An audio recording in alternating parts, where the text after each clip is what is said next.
You want a chance to win a game that you're winning at halftime. You want a chance on the road, and then you want to close it out. Lobos had the chance. They didn't close it out. Boise State beats New Mexico in Idaho last night. 82-77 was the final number. The final number matters a lot. That last three-point shot by Donovan Dent at the buzzer meant a lot to some of you, although not enough to most of you. The spread was 6. That closed it to 5. A seemingly meaningless three-point shot. It's the opening drive. Good morning to you. What does it all mean? We're going to get the opinion of Jerry Palm from CBS Sports, their bracketologist, as the Lobos were amongst, and if not the last team in the tournament going into their game at Extra Mile Arena last night. What's going on? How you living up in beautiful Colorado Springs? How was the travel in that wind yesterday? You know what? Surprisingly, it wasn't too bad. Got out of here. When you landed and got off the plane and that snow's hitting you in the face sideways, it's a bit of a wake-up call. But it was. We're here safely and ready for a game today. All right. What'd you think last night? I know you watched it. I got a ton of thoughts on this. An opportunity that I think slipped away. I do. I think they had an opportunity to really cement some things. The Lobo men's team. Ladies will play at 11 o'clock today up at Clune Arena and Air Force. But the men last night, your thoughts? It was a story of their season. When they're clicking offensively, they're one of the best offensive teams in the nation, and it picks up their game on both ends of the floor. When they're able to play past and put pressure on an opponent, it covers up some of the warts they have defensively. In the second half, you saw when the shot makers went away, the offense lost some of its flow, and Boise State was able to assert their will against a Lobos team that is not able to play defense at a high level for extended periods of time in a game, and that's what they had to do to survive in the second half, and they couldn't get that done. So I thought there were a number of things in there. I think that's right. I had a weird feeling at halftime. Lobos were up by, 37, 31, 36, 31. And I felt like they left points on the floor. They missed their last 3 free throws of the half, or Jeff, whatever, a couple of free throws. Well, I mean, Alec missed 2, and then I think it was Udeze missed the front end. I thought they missed a lot of open shots. Now, Boise State missed a lot of shots, and while you were listening to Fox Sports 1 and listen to the commentators tell you, well, Dagenhart's missing wide open shots, man. Oh, Dagenhart's off. Jamal Mashburn Jr. was 2 for 15. And look, I'm not going to sit here and rip the guy. He had an off shooting night. But Jamal Mashburn Jr. has been your most consistent, steady player. And Mash had a streak, I think it was 47 games, JJ, that was snapped last night. 48. Yeah. of scoring in double digits. Pretty good. And the guy, like, he just had an off shooting night. It happened. So did Dagenhart. But they were just telling you so much about Dagenhart. And I thought, to me, there were a couple of keys. I've had offensive rebounds, second chances, and I didn't check the numbers exactly on how many, what they scored on second chance points. Did Boise State? I'll tell you what it is right now. They scored 15 points on second half points, and they had 10 offensive rebounds. I thought that was a big difference. The fouling of 3-point shooters was, I'm like, what are we doing around here? Like, it felt like that happened way too often. I felt, JJ, you guys, I felt they left points on the floor in the first half, and when you went to the break and you were only winning by 6 points, I felt that was a victory for Boise State because I thought you dominated the first half. Yeah, and I can see that, especially late in the first half when Boise State closed out to get it within single digits, 37-31 at the half, because you knew the run was coming, and this game was far from over. You go to halftime, you're on the road, you're going to have to be able to take a few punches early in the second half, and the Lobos were not able to respond. And it was one that you look down and you'll look at the shooting of Mashburn and House, and that's going to be a talking point. You scored 77 points against a Boise State team that is very good defensively. The two of the 3 highest scoring games against Boise State have been New Mexico. So this is just all about the Lobos' inability to get stops when needed in close games. And your point, too, on second chance points, I bet most of those second chance points came in the second half on those missed shots, long rebound opportunities. And there was that stretch where you're talking about they fouled the 3-point shooter. It was Javonte Johnson, fouled the 3-point shooter. Like, next possession down, they gave up an offensive rebound, kick out, open 3 for Rice. And that was the stretch where it went from a 1 and 2 possession game to it was like 71-63. Yep. And it's those moments where the Lobos' inability to just play good defense for even like 2 to 3 minutes in a game hurts them. It was a stretch coming right out of the locker room, too, where it was 39-31. The Lobos scored the first bucket, the dunk by Udeze. And then the Broncos went on a run, close to 39-37. It was a 2-point game, and then we were right there. All right, so what does it mean? And we're going to get into that with Jerry. What does it mean to you? I thought they looked really good in the first half. I thought they looked terrific. And if you have a average, heck, and even below average, couple of buckets, Jamal Mashburn Jr. scoring day, I think you win the game, right? I really do. And they kept going to him, and Jamal got good looks. He just look, man. Shooters have off days. I'm not gonna sit here and kill the guy because I think he's as good of a player as there is in the league, and I think he's the biggest reason that you are what you are. I look at what House did last night, and I'm glad he's back.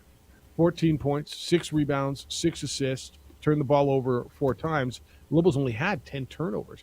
I thought they played well enough to win. Hey, Marie, good morning to you. Your Good thoughts morning. as you watched that last night, because it was a heartbreaker. And I know you sit there at halftime thinking, okay, there's a chance, and all of a sudden you can completely flip the narrative if you hold on here in the second half. Well, it seems like second half in general, this has been coming the narrative. They just come out flat. And just right before the half, too, they went on a run, and then it just was like no turning back. And I just don't know how this team can overcome if their best offensive player can't score. Yeah, Because Udeze had a night, though. He had a double-double. Yep. I mean, he's having good games. Yep. Udeze had 18 and 14. He was really good. I'm not worried about Morris Udeze's effort. I'm not worried about the bigs. I'm just worried about the bigs if they get in foul trouble. And they didn't last night. Now I am a little worried about injuries and ankles, and I guess Mash was beat up. He was on the bench at the end of the half, at the end of the game. I mean, and I know Richard was asked about it in the post game. And do we have any of the post game? Yeah, I can pull it up. All for right, you. so we'll listen to some of the post game as we go through the show and what Richard had to say. But there's a little bit of an issue. Look, if Mashburn's hurt, you got a problem. You got a real problem.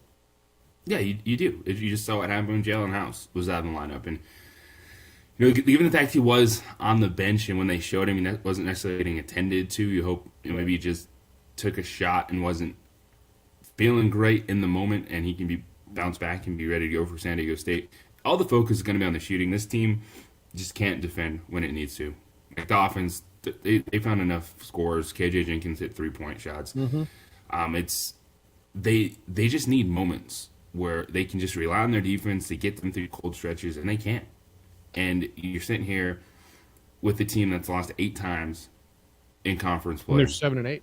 And you know the story of the season. It's when the offense is clicking, they can be as good as anyone in the country.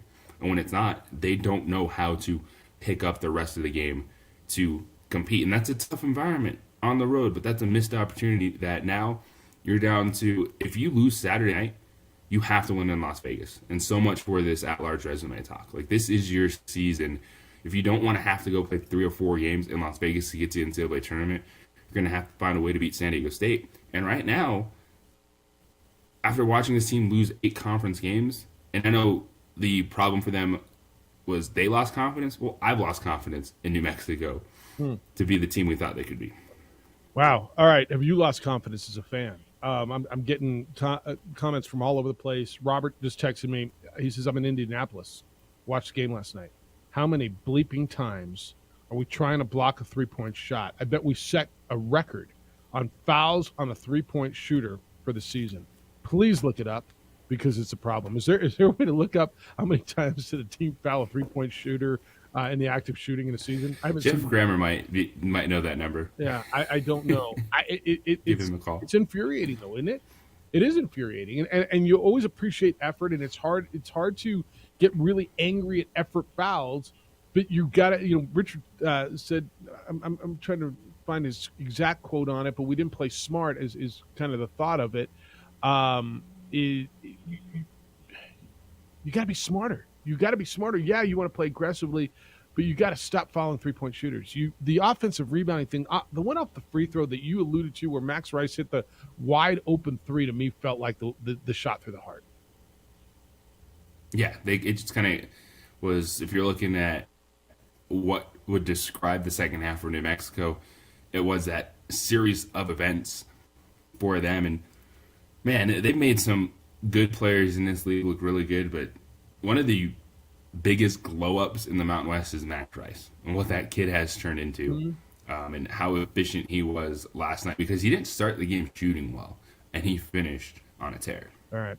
Here's what we're going to do for you. We're going to open up the phone lines. The Sports Animal text line, 505-246-0610.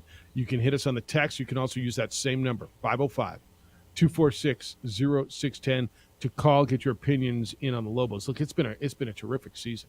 It has been a fun season, and it is not over. But you are now, the reality is, 20-8 overall. You are locked into no higher than the fifth seed in your conference tournament, and you're not assured of that. And you've got a sub 500 record in your league, 7-8. You got the best team in the league and one of the best teams in America coming into the pit on Saturday, and you've lost 5 of your last 6 games, and trying to figure out how to turn this thing around and get it pointed in the right direction. You played well last night in the first half. Now what? How do you figure this thing out and make a run with the conference tournament a week and a half?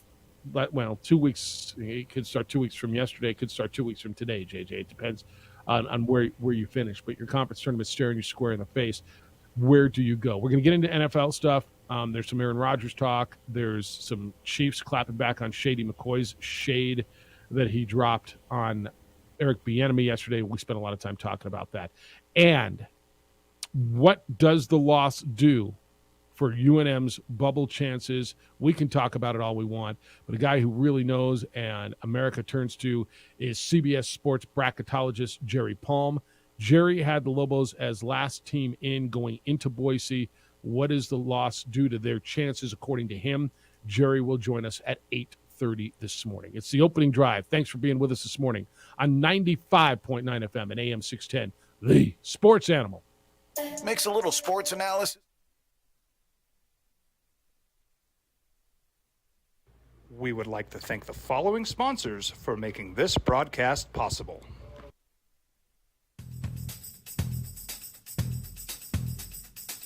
International Protective Services is a proud supporter of ProView Sports and New Mexico Youth Athletics. IPS provides residential and commercial security services in the Albuquerque metro area. For more info, please call 505-897-2420 or visit internationalprotectiveservice.com. These are more than just the sounds of a safe place to go after school. These are the sounds of interest being ignited and of mentors making an impact.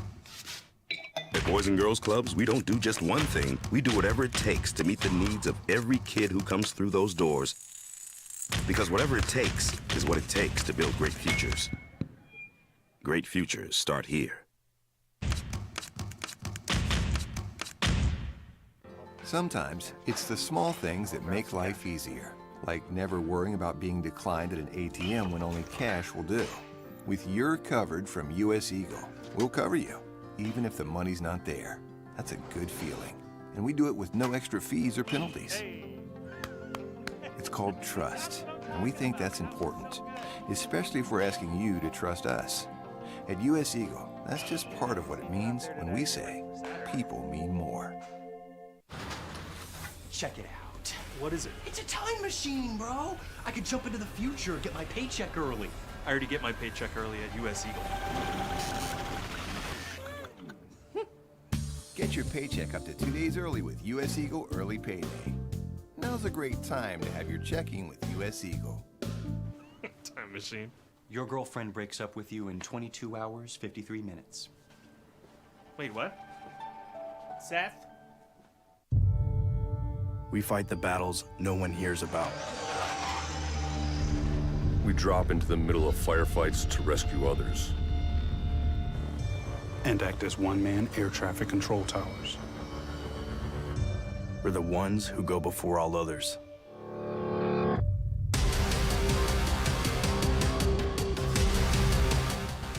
U.S. Air Force Special Warfare are proud supporters of ProView Sports.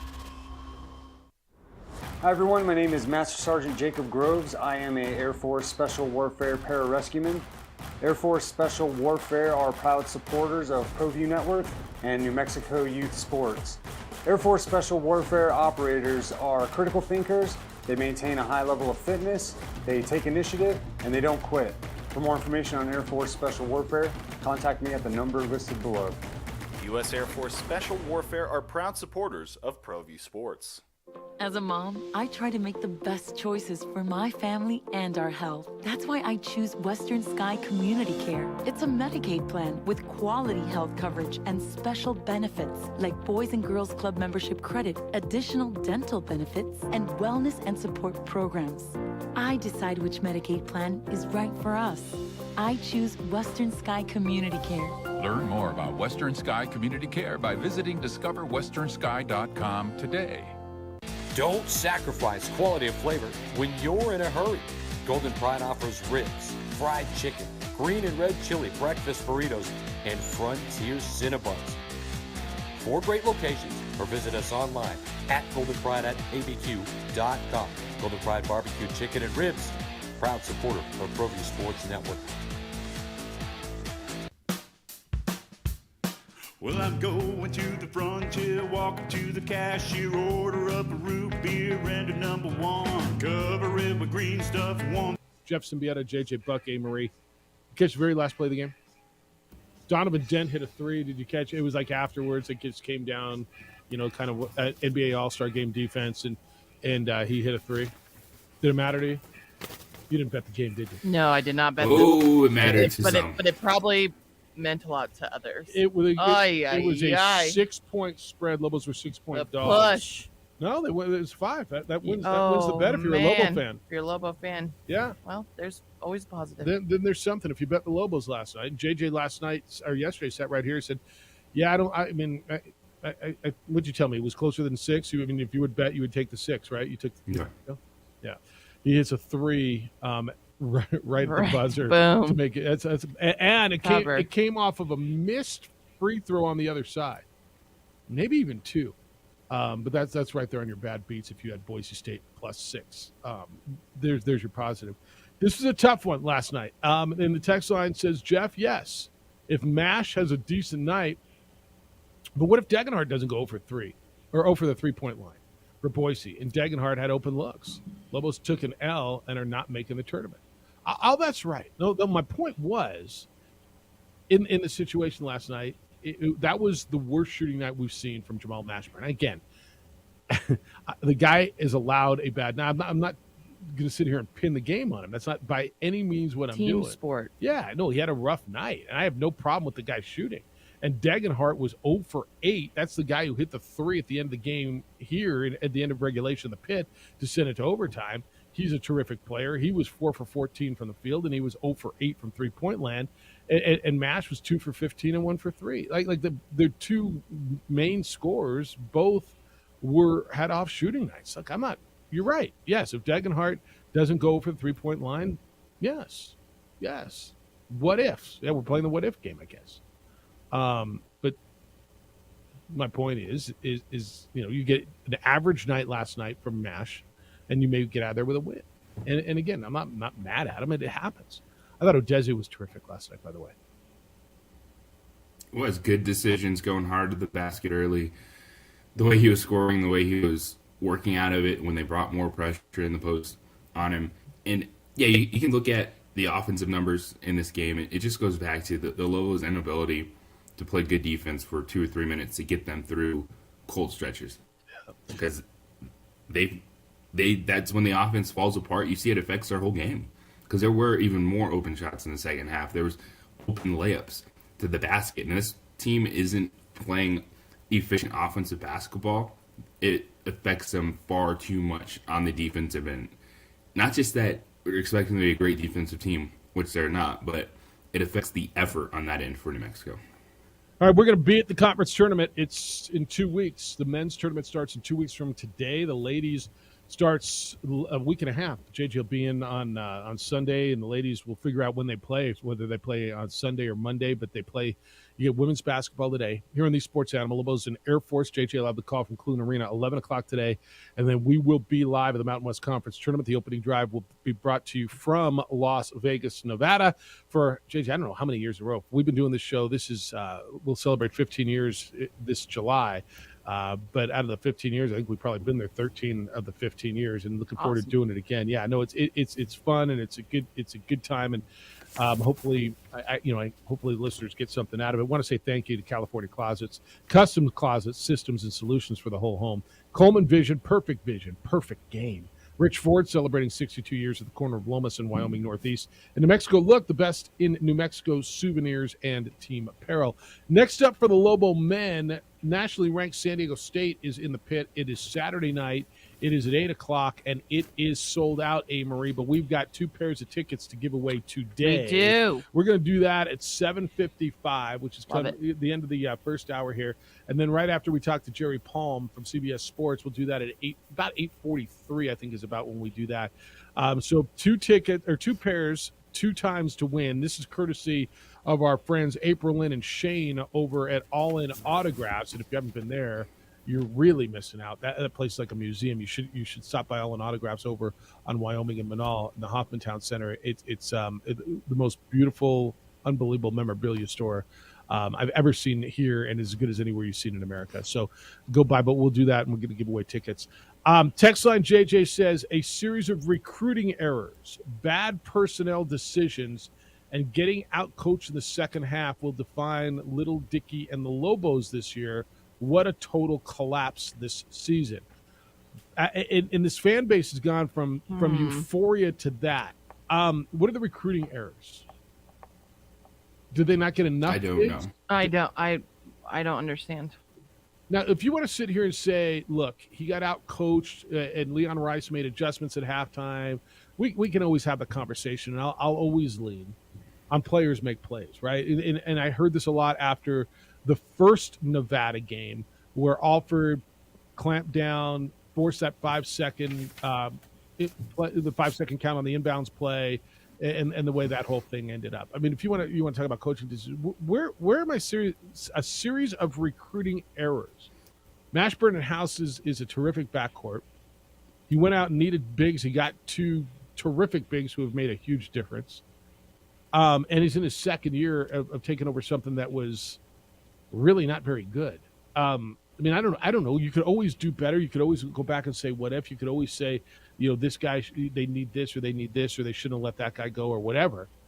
But do you feel that there's been a series of recruiting errors and bad personnel decisions?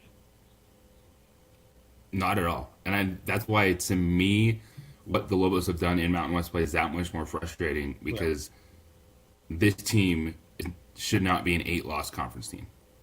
I think that's right. They've had some really frustrating games, and that's why the level of frustration for me is it goes past just looking at, year 2, you're building something. No, you got something built right now for this roster. If you want to talk about overall consistency and getting to that level, yes, that's what you're striving to and what you're doing with the recruiting and the relationships that you're building. But in the moment, this team is missing a huge opportunity this season. Now, I get it. They still have Mountain West Tournament and Las Vegas. But when you have to look at, and that's where they're at. If they lose against the Aztecs, I get it. We're playing the if game. They're looking at having to win Mountain West Tournament against a very good conference field when this team had legit at-large capabilities this year, and they've lost it in conference play. Yeah, I think if you look at it overall and you say, hey, if you said to them, whoever, what Lobo fan, at the beginning of October, you are going to be nationally ranked at some point this season. You are going to be mentioned all year as a potential and even probable, because I think there was a time it was probable, at-large team. You may end up in the NIT. How do you feel about year 2? I think most fan would have said that's progress. Like, I'm good. That sounds like a pretty fun, exciting year. And it has been a fun, exciting year. Your point is not lost, that it has been disappointing because at 14-0 or 13-0, whatever it was, in the last undefeated in America, the win at St. Mary's, the win in San Diego, all that just changed the bar. That raised the bar, that changed the standard. And it gave you this euphoria, and you remembered who you were again, and the pit was familiar, and the pit was the pit. And all of a sudden, it came back to, wow, we should be an NCAA tournament team. You're right.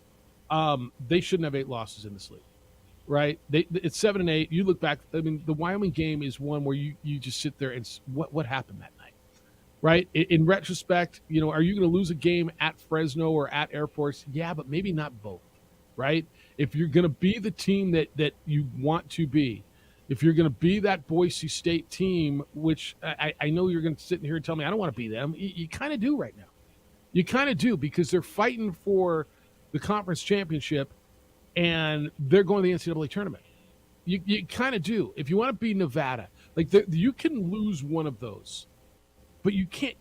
Boise State, Fresno State, Wyoming, and Air Force. Can't lose those. Because then you also lost twice to Nevada. You lost to at Utah State. You lost at Boise State. Here come the Aztecs again. That's your frustration. And so if you're going to look back on it, look, I'm going to tell you, in retrospect, big picture, and Richard's telling you this, and he's not wrong. In year 2, the progress was made. The progress is inarguable. I don't know where I see recruiting and errors and personnel decisions that were the issue. Are they not deep enough? Maybe that's what he's talking about, a red shirt that he opted to keep a player on a red shirt or something and not go very deep, because they can't afford A, foul trouble, or B, an injury.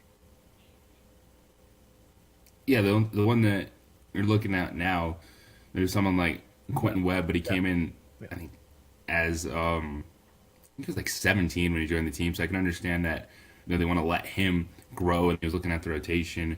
And Applehans gets hurt, so he's sitting out the year with his thumb injury. Yeah, and then Jalen Tovar left. There's only so much. Jalen Tovar left. Like when you look at it, like the way that they were piecing together Forsling and Sek, the minutes behind the bigs at times, I thought it was fine. Like, you're not going to have 3 or 4, legitimate front court players on a roster at the Mountain West level. The area that, and Richard Pitino's talked about it, and you see it, it's just that extra guy on the wing. And if you're looking at it going in this season, I guess you thought it was Jalen Tovar, he left. You made the decision to redshirt Webb. And then that's the one area where you're just like, all right, you have some deficiency. It's just an extra big wing player. Yeah, that kind of player. And that's one thing I think I told you in December. The one thing they're missing is that long, lanky wing who can guard the perimeter, guard the post, score. I don't know if that was Jalen Tovar or not, but he would have filled that role, right? And that's but he's gone. He didn't want to fill that role. So that's kind of where we are. All right. When we return, a little breaking news out of the NFL. Out of the darkness, does he see the light? He is out of the darkness. What does it all mean? We'll get into Aaron Rodgers when we return. Hey, are you a business owner? Do you work for one? Does your business like free government money? I'll bet you do. So listen up. The federal government's promised over $135 billion in tax refunds to small businesses, medium-sized businesses who kept employees on payroll through COVID. Business owners are eligible for the employee retention credit even if they receive PPP funds. RefundsPro.com specializes in cutting through the red tape for this government program, making qualifying quick and easy. Refunds Pro does all the heavy lifting. Most refunds are over $100,000. I'll bet you could use that right about now. No downside to apply, and absolutely no fees unless you receive a refund. RefundsPro.com has helped hundreds of businesses qualify. The best part is you don't have to pay a penny back to the government. It's as close as it gets to free government money. There is a deadline, so visit RefundsPro.com. Get started before it's too late. RefundsPro.com is the website. It's RefundsPro.com.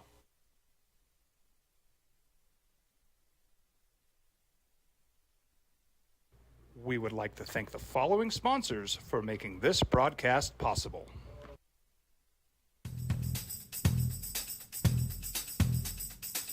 International Protective Services is a proud supporter of ProView Sports and New Mexico Youth Athletics.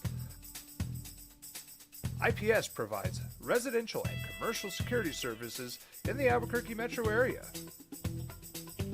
For more info, please call 505-897-2420 or visit internationalprotectiveservice.com. Check it out. What is it? It's a time machine, bro. I could jump into the future, get my paycheck early. I already get my paycheck early at US Eagle. Get your paycheck up to 2 days early with US Eagle Early Payday.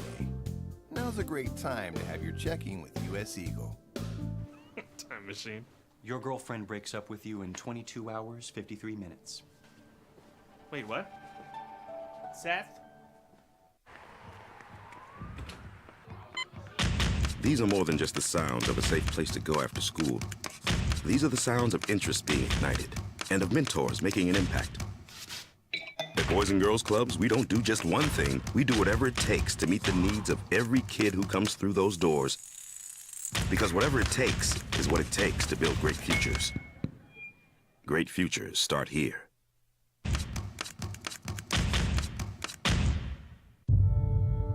We fight the battles no one hears about. We drop into the middle of firefights to rescue others. And act as one-man air traffic control towers. We're the ones who go before all others.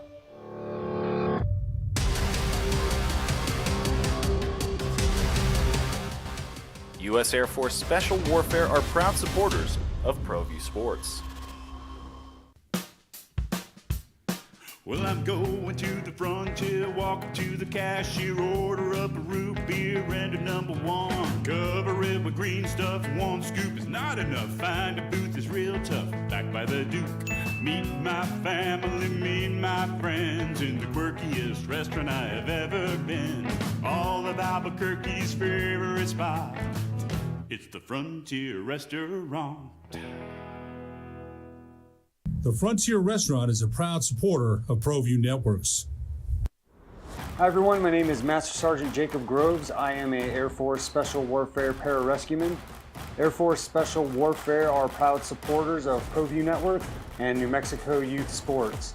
Air Force Special Warfare operators are critical thinkers. They maintain a high level of fitness, they take initiative, and they don't quit. For more information on Air Force Special Warfare, contact me at the number listed below. U.S. Air Force Special Warfare are proud supporters of ProView Sports.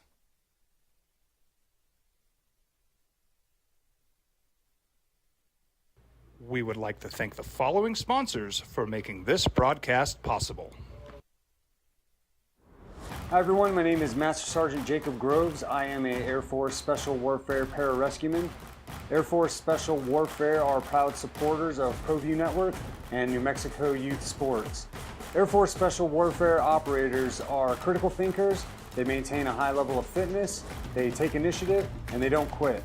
For more information on Air Force Special Warfare, contact me at the number listed below. U.S. Air Force Special Warfare are proud supporters of ProView Sports. Sometimes it's the small things that make life easier, like never worrying about being declined at an ATM when only cash will do. With You're Covered from US Eagle, we'll cover you, even if the money's not there. That's a good feeling. And we do it with no extra fees or penalties. It's called trust, and we think that's important, especially if we're asking you to trust us. At US Eagle, that's just part of what it means when we say people mean more. These are more than just the sounds of a safe place to go after school. All right, breaking news this morning out of the National Football League in Southern Oregon. 5:54 this morning, this broke, Amory. Our time. Aaron Rodgers has emerged from his darkness retreat. Was it even light out when at 5:54 in the morning in Oregon? That would be 4:54 there. I don't believe so. I guess this was yesterday is when he emerged. It broke this morning. He's emerged from his darkness retreat, according to the owner of the facility in Southern Oregon, where he was. The guy's name is Scott Berman, if you want him. He owns Sky Cave Retreats down there up there in Southern Oregon. Rodgers left the dark room in the facility yesterday. Feel better? He made it through.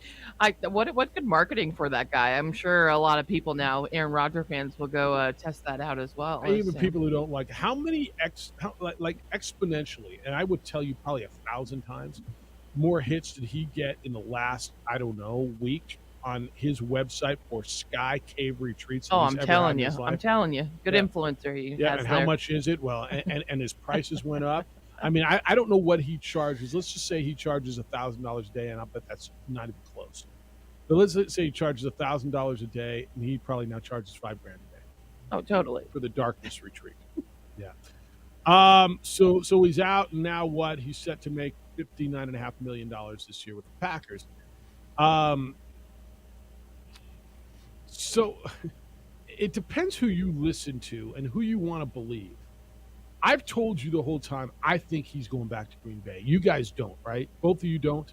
No, I think he's going to Green Bay. I don't think he's going elsewhere. And JJ? I think he's going back to Green Bay. Okay. Or staying in Green Bay. All right. So there's a couple of people out there, and there's the Rich Eisen show this week had a guy named Tom Pelissero. He works for NFL Media, and he said that it was a good chance that he's going back. The quote from him was, if he wants to return to Green Bay, and as long as he's fully bought in, the Packers want him back. They had good conversations after the season, which totally contradicts Jeff Darlington from ESPN, who's usually pretty good. And look, everybody's got their sources. Jeff Darlington from ESPN said, and he's one of their ESPN insiders, said he was told by a source on Wednesday that the most likely scenario is Rodgers would return to Green Bay. But there's other guys. A guy named, he's a beat writer in Green Bay, Bob McGinn, longtime Packers writer. Quote, they're done with Rodgers. I mean, they're disgusted with him. He's not coming back, and they're done with him, and they're moving on. They've turned the page. They don't see Rodgers the guy who's really working hard anymore. Look, believe who you need to believe. I believe that there's $60 million ish, or 59.5, sitting on the table, and I don't care who you are and how much money you have. I don't know anybody who doesn't like $60 million.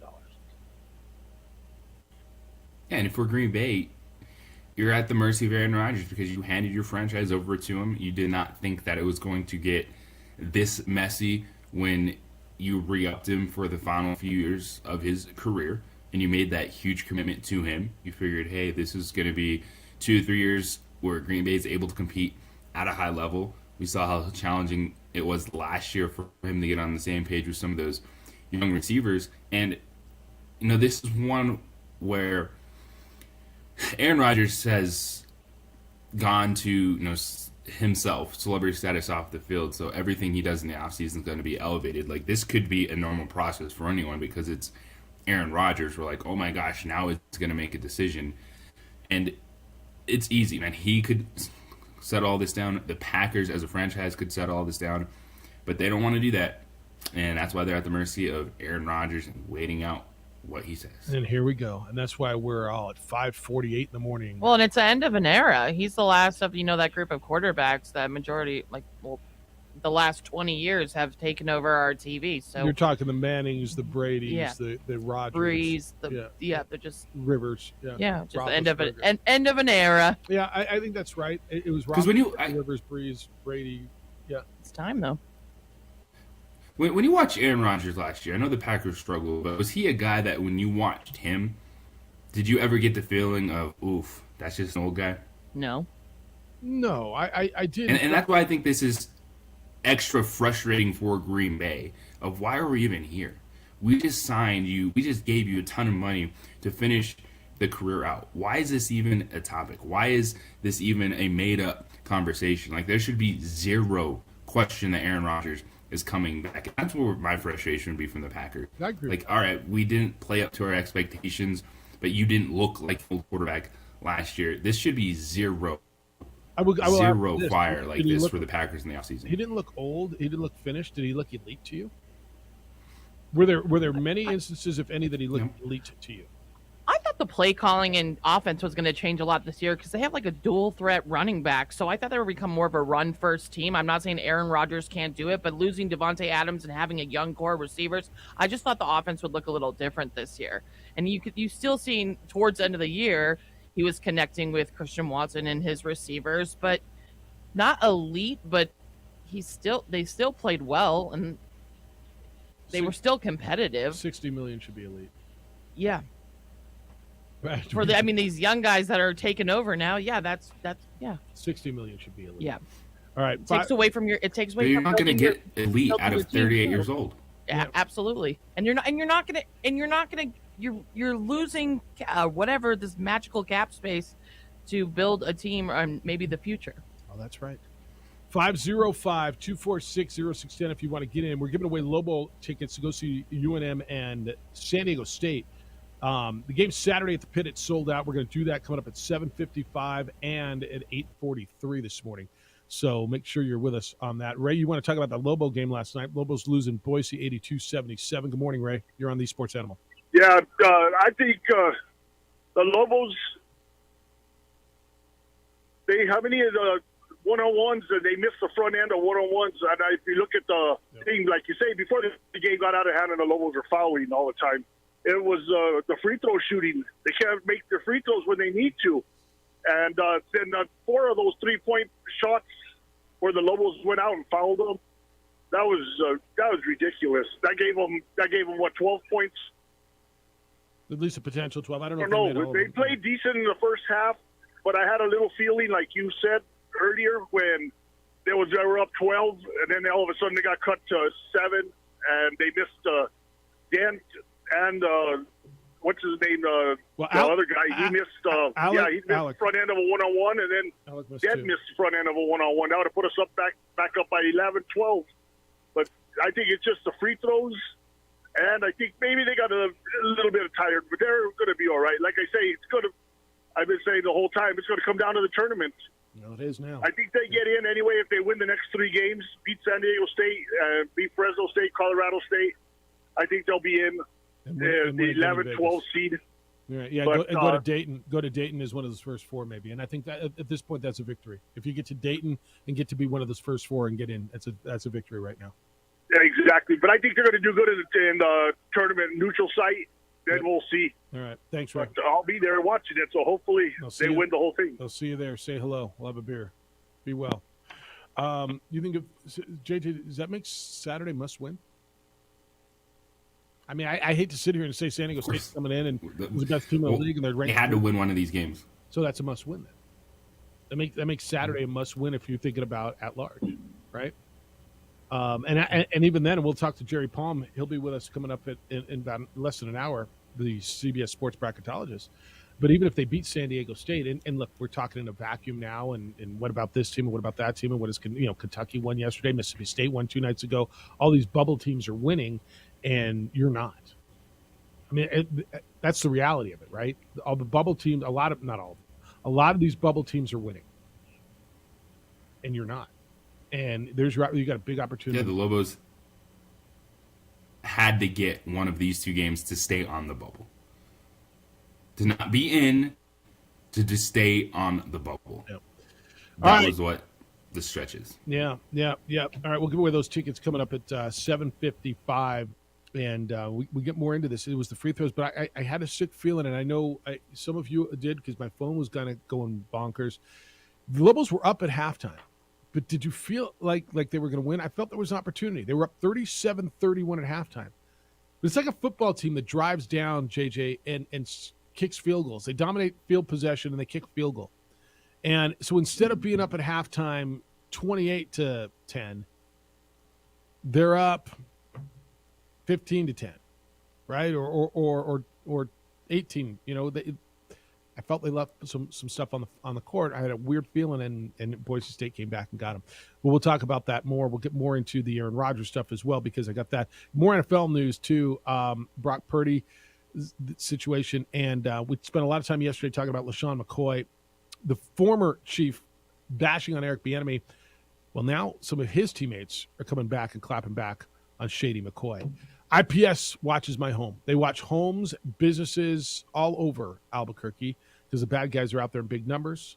The good guys' numbers are dwindling. And so this is highly trained armed guards, 24-hour patrols. It's private security at a reasonable price. Give IPS a call, see what they can do for you. Aaron Jones started this company back in 2006, providing security for homeowners in Fort Hills. And now all these years later, homeowners, business owners, all throughout Albuquerque trust IPS to protect what they've worked so hard to build, because Aaron's passionate about making Albuquerque a safer place to live and work. By watching your home, watching your business with highly trained armed guards, 24-hour patrols. He's from here. It matters. Committed to our city and to your protection. Call IPS, see what they can do for you. I'm glad I've got them. 505-897-2420. 505-897-2420 or online at ipsglobal.com.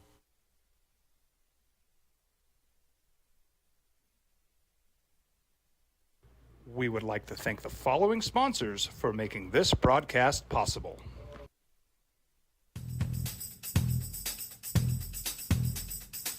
International Protective Services is a proud supporter of ProView Sports and New Mexico Youth Athletics. IPS provides residential and commercial security services in the Albuquerque metro area. For more info, please call 505-897-2420 or visit internationalprotectiveservice.com. We fight the battles no one hears about. We drop into the middle of firefights to rescue others. And act as one-man air traffic control towers. We're the ones who go before all others.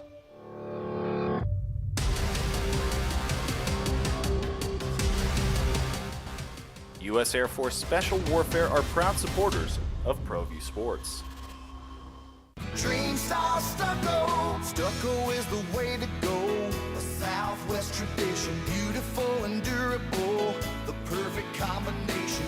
Your favorite color, your favorite texture. You're gonna love it when they put it all together. Through any weather, nothing looks better. From the smooth to the rough, they really know their stuff. Nobody does stucco like Dream style stucco.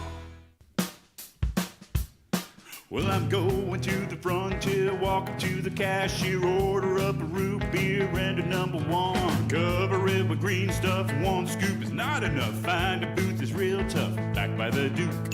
Meet my family, meet my friends in the quirkiest restaurant I have ever been.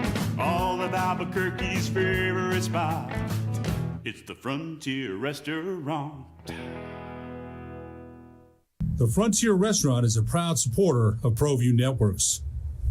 As a mom, I try to make the best choices for my family and our health. That's why I choose Western Sky Community Care. It's a Medicaid plan with quality health coverage and special benefits like Boys and Girls Club membership credit, additional dental benefits, and wellness and support programs.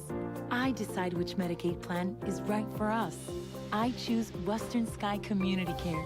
Learn more about Western Sky Community Care by visiting discoverwesternsky.com today. Sometimes it's the small things that make life easier, like never worrying about being declined at an ATM when only cash will do.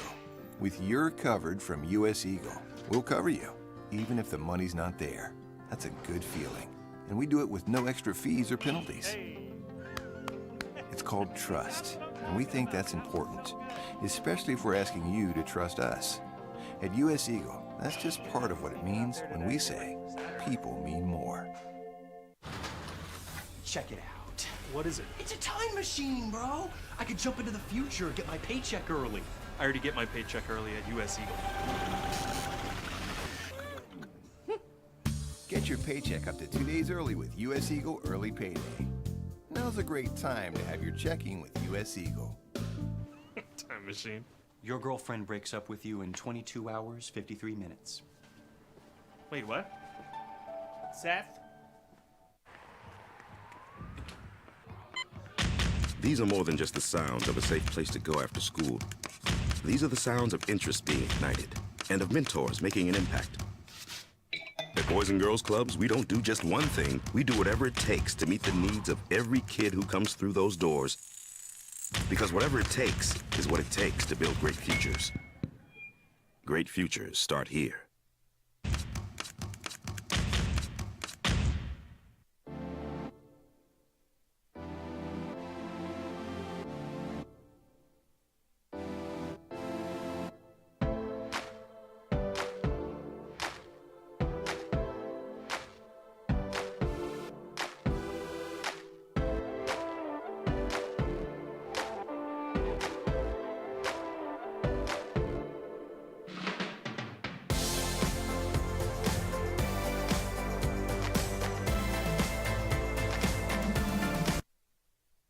On 95.9 FM and AM 610, the Sports Animal.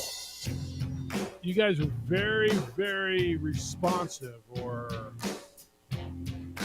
vocal on all the text line, on the phone line, on the emails this morning. 505-246-0610. It's the Sports Animal text line. You can hit us there. Phone line 505-246-0610. 0610 and emails Jeff at sportsanimалabq.com, JJ at sportsanimалabq.com. JJ's up in Colorado Springs, Lobos and Air Force women today, 11 o'clock here on Leaf Sports Animal. Big one for the ladies. JJ, the same texter who was saying that they had the series of recruiting errors and bad personnel decisions, he's saying Forsling and Sek, no depth in the paint, running off Jay Allen, Tovar, and redshirting Webb. That's what he was talking about as far as the recruiting errors and bad personnel decisions. So I've heard a lot about the redshirting of Webb that people were, talking about. I don't know how ready he was or wasn't. I don't know. I just flat out don't know. I don't know that you ran off Jay Allen Tovar. You basically made him understand what his role was going to be, and he didn't want to accept that role, and he left, right? Did you run him off? If the guy leaves, did you run him off? Unless the texter knows something we don't know. Yeah, and that's possible. Now, Forsling and Sek are about running off Jay Allen Tovar. Dude, they're bench players, man. Like, what do you want from those guys? Show me a team in this league that's 3 or 4 San Diego State quality front court players. San Diego State's got a few front court players that are pretty good. San Diego State's got wings. They don't got 4 or 5. They got some beef up front. But Who do they got?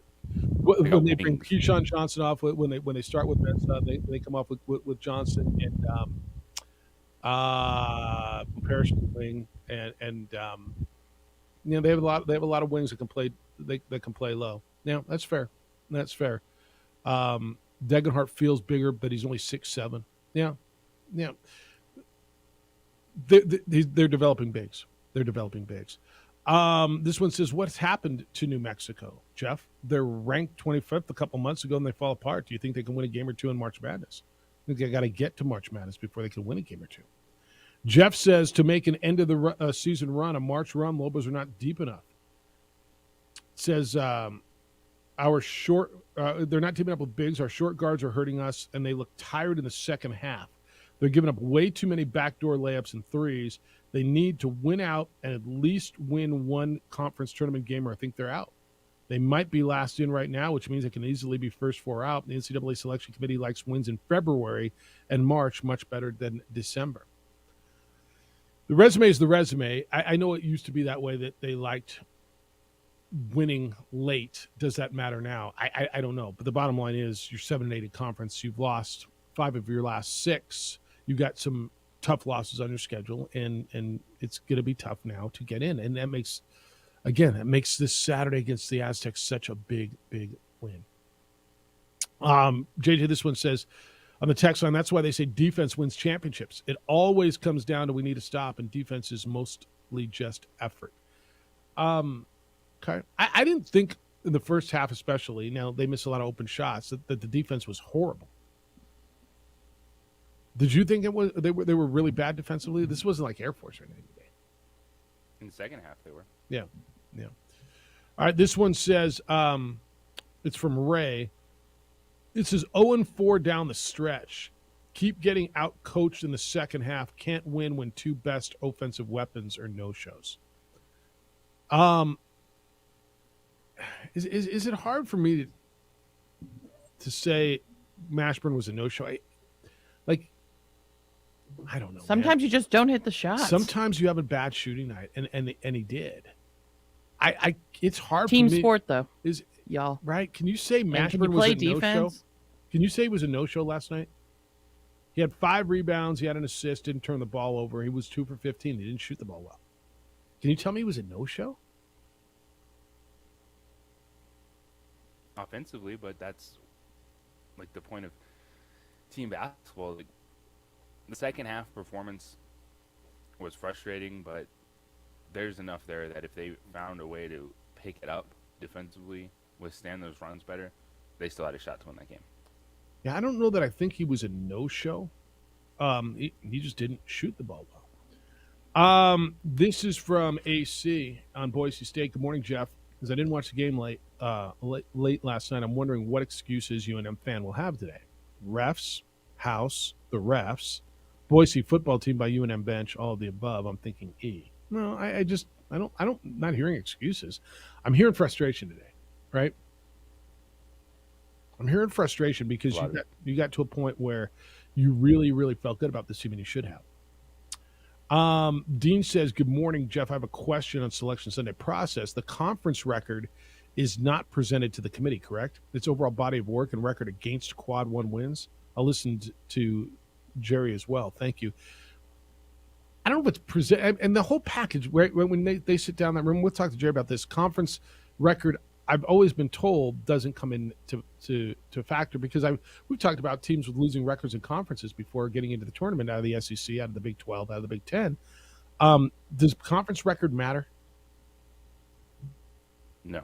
It's just who wins and losses. And good against, wins yeah, versus bad losses. Against who and who not. Ron says, most concerning thing for Lobo fans, Jeff, it was Dent, not Sash. I said Sash to make it funny, he says. Taking the mind-busting shot that only meant something because All-American candidate Shaver missed 6 consecutive free throws in the final minute. What he's saying is Donovan Dent hit a shot last play of the game to cover the spread. And so that matters a hell of a lot to some of us, to cover the spread. Yes, it does. All right. Tell me when you want me to give those tickets away. Right Well, now. All right. Got 2 tickets to go see the Lobos in San Diego State. It's at the Pit. It's sold out. It's Saturday night. All in Autographs, April Lynn and Shane have offered up these tickets. 2 tickets to go see the Aztecs and Lobos on Saturday. It's sold out. You want them? Be caller 10. number 10 right now. 10. A. Marie said 10. The number's 505-246-0610. Area code 505-246-0610. Caller 10. Going to see the Lobos and Aztecs. Courtesy of A. Marie and your good friends at 95.9 FM and AM 610. The Sports Animal.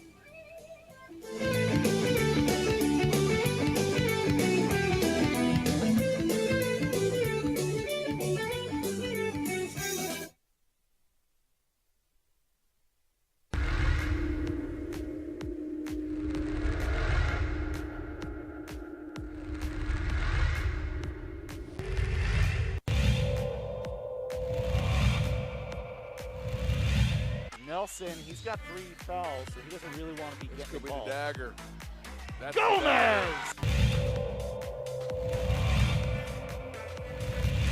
Inside. Hochschild gives it up. Shot is up. Oh!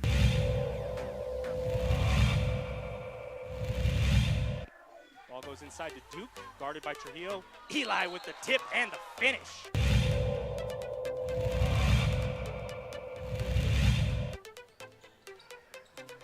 Schermerhorn on the drive. Yes, strong fit. She's gonna got numbers. 1 second. She slips it in just a. Still some time. Montoya, plenty of room. Yes. Wide open long ball for Jason Montoya.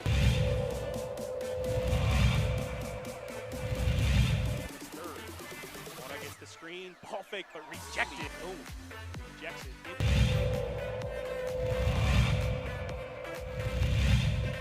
Quickly, or if they hold for the final. Wyckoff, yes, count the basket. A chance at a 3-point play for Wyckoff, and a free throw is coming up.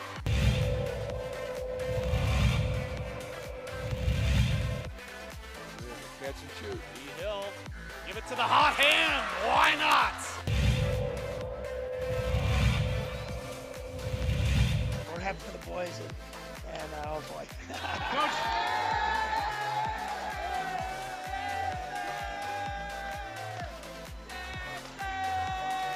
I guess they knew about it. One more.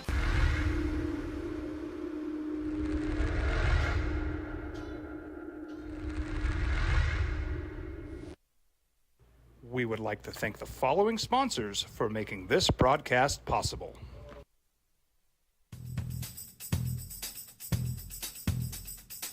International Protective Services is a proud supporter of ProView Sports and New Mexico Youth Athletics. IPS provides residential and commercial security services in the Albuquerque metro area. For more info, please call 505-897-2420 or visit internationalprotectiveservice.com. These are more than just the sounds of a safe place to go after school. These are the sounds of interest being ignited and of mentors making an impact. At Boys and Girls Clubs, we don't... You got winners? We got a winner. All right, so if you're there, we'll give you another chance. If you're still ringing the phones, trying to get Lobo Aztec tickets, we've given them away to... David. David's going. He said he never wins in February, so thank you. Is that right? February's unlucky love month. That's a bummer, David. All right, David's got those tickets. We will do another pair coming up right after we talk to Jerry Palm. So Jerry's with us at 8:30 from CBSSports.com, the bracketologist, or CBS Sports. And then about 8:42, 3, right in that area, we will give you another opportunity to win those tickets. Opening drive, good morning to you. Jeff Symbieta, J.J. Buck, and A. Marie. Glad you're with us this morning, the morning after a Lobo loss in Boise, 82-77. Drops the Lobos to 20-8 overall, 7-8 in conference play. And you are very verbose about this morning, utilizing both the text line, the phone line, all the text line, the phone line, and the emails. The 377 Brewery hotline is 505-246-0610 if you want to call. You can also use that same number for the Sports Animal text line. It's 505-246-0610. And you can send emails, Jeff or JJ at sportsanimалabq.com. Text line says, beat San Diego, that would be a quad one win. Yes, it would, JJ, but would it be enough? And at this point, would it be enough? It would be enough to get you back on the bubble. Would it be enough to get you in a vacuum? I don't know. Mississippi State's winning. Kentucky won. A lot of other bubble teams are winning. Like, what you've got to deal with now is you've got to have more positive than negative, and you've got to somehow balance, I guess, JJ is the right word, the Wyoming loss at home, the Air Force loss. Overcome those losses. Yeah, right? And is there enough there to have that committee say, yeah, let's send them to Dayton? Because I think is that kind of your best bet right now if you don't win the tournament as a first four team? If you beat San Diego State and then get one or two more and that's assuming in Las Vegas, you win both of the games after that. You beat Fresno State and win at Colorado State. Yes. The Lobos are at the point where if they want to be on the bubble, I'm not even talking about in the tournament right now. If they want to be on the right side of the bubble, because right now you could say, yes, they're a bubble team, but they're on the outside. If you want to stay in conversation to be an at-large team, they have to beat San Diego State, win the final two games of the regular season, and get one or two in Las Vegas when we're just strictly talking at-large. All right. What did you think about it last night? What happened? Was it too many offensive rebounds? Was it, yes. What was it, fouling the three-point shooter too many times? Yes. Rough shooting night for Jamal Mashburn? Yes, he went 2 for 15. What was it? Depth? Is it a big picture thing, or was it? They got beat last night. They got beat by a pretty good team last night. This wasn't a loss. This doesn't kill you in regards to the way Wyoming did, but it kills you because of timing. It kills you because of when it was and how badly you needed it. It'll kill you. That's not fair. It didn't kill you. It hurts. It hurts because, to JJ's point, you probably needed one of these two. You needed that one or Saturday against San Diego State. And you didn't lose to a bad team. It's not a bad loss. It's how they went about losing that game in the second half. The frustrations that at this point in time, we know who the Lobos are, and we can't ask them to do anything different because they've shown us that their style of play, when they are efficient offensively, it will help them bring more energy defensively. It will cover up some of their deficiencies that they have as a defensive team. But when they miss shots, they go cold. They haven't shown you that they can play through those moments in a big game. All right. 505-246-0610, the 377 Brewery hotline. James, good morning. How you doing? Hey, good morning, guys. What's happening? You're on the Sports Animal. Yeah, just calling about the situation with Alabama. I know the guy wasn't cited by he wasn't, but still, everywhere you go, every gymnasium you go to, and everywhere you play, it's going to be the top story, And it's crazy because he's still playing. He scored 41 last And night. if it was up to me, I know if it was up to me, he wouldn't be playing. Because even though the prosecutor said that he's clean and everything like that, he still brought a gun to a guy at 1:30 in the morning. And I mean, come on, man. Yeah, I'll reset If that you're for a- people. Say again? Yeah, I'll reset that for people who don't know. Okay. All right, James. Yeah. Appreciate all you. right. Take care. Yeah, thanks. Later. Let me reset this for you because I'm going to guess a lot of people don't know what James was talking about. So, Alabama's got an issue. Alabama's a really good team. They're a 1 seed. They are ranked second in the nation in men's college basketball, not football and college basketball. They are number 1 seed. A day after Tuscaloosa police testified that this young man, Brandon Miller, brought a teammate, who is now a former teammate, a handgun that was used to kill a woman in January. This freshman, star freshman, Brandon Miller, went out and scored 41 last night. He got the game-winning layup in the final second of overtime. Alabama beat South Carolina last night 78-76, as if you care. But about 3.5 hours before the game tip-off, and by the way, 9 o'clock Eastern time tip-off, they play late games back there too. It's not just you here on the West Coast that have to stay up late. But Alabama announced that he would play, calling him an active member of our team. The quote from the statement from the school: University of Alabama Athletics continues to cooperate fully with law enforcement in the ongoing investigation of this tragic situation. Based on all the information we've received, Brandon Miller is not considered a suspect in this case, only a cooperative witness, end quote. This is one of those, man, where, okay, so a woman's dead, dude. He is accused of bringing the gun to the scene to the person who is accused of killing this woman. He is still playing on a team, and his head coach said, quote, he was in the wrong place at the wrong time, end quote. With all due respect, sir, with all due respect, you're in the wrong place at the wrong time when you're going through an intersection on a green light and you get hit by someone run a red light. You're in a wrong place at the wrong time when a bird poops on your head in a park. You're not in the wrong place at the wrong time when you actively go somewhere at 1:30 in the morning and bring your buddy a gun and he kills someone. And this is we all sit here and Alabama fans going to feel differently. Oh, he wasn't charged with anything, Jeff. Someone's dead. He's alleged to have brought the gun. I don't know where you are with this, but I want to reset that. That's what James was talking about.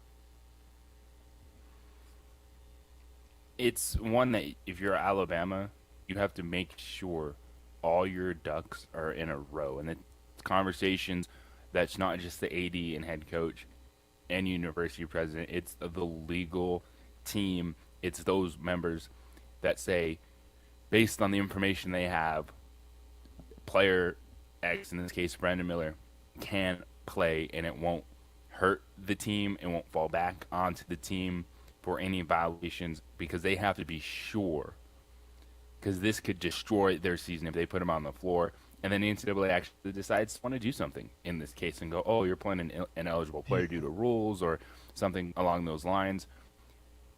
Because what they're saying is he never touched the gun. He just showed up in his car and then he left.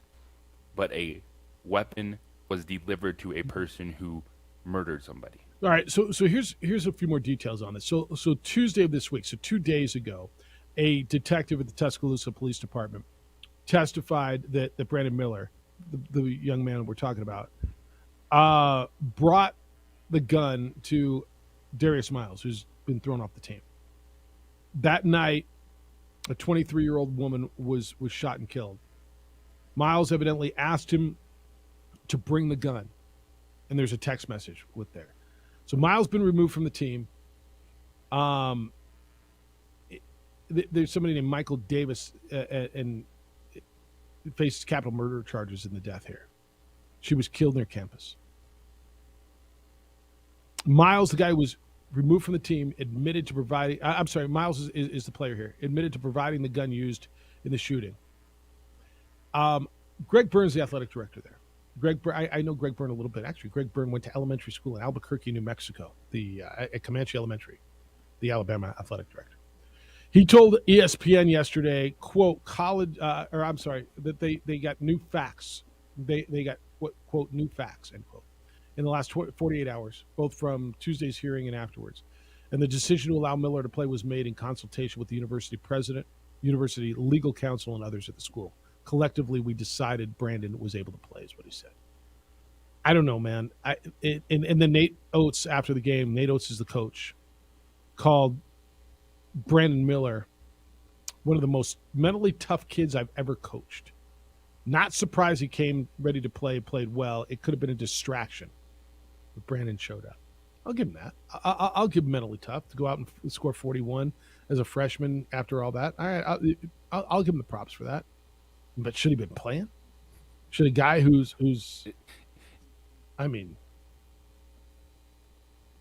isn't this one where, like, I've seen this so many times. It happened, with the Mexico State stuff with the other players, like zero accountability. They're like, you weren't charged with anything. You don't have any team rules. You don't have a head coach that wants to say, all right, guys, you're sitting down the next 3 games, or you're sitting down this amount of time right now because of the decisions that you made. All right, you might not be going to jail right now. Good for you. But you're not playing a basketball game for what went down. Like, what happened?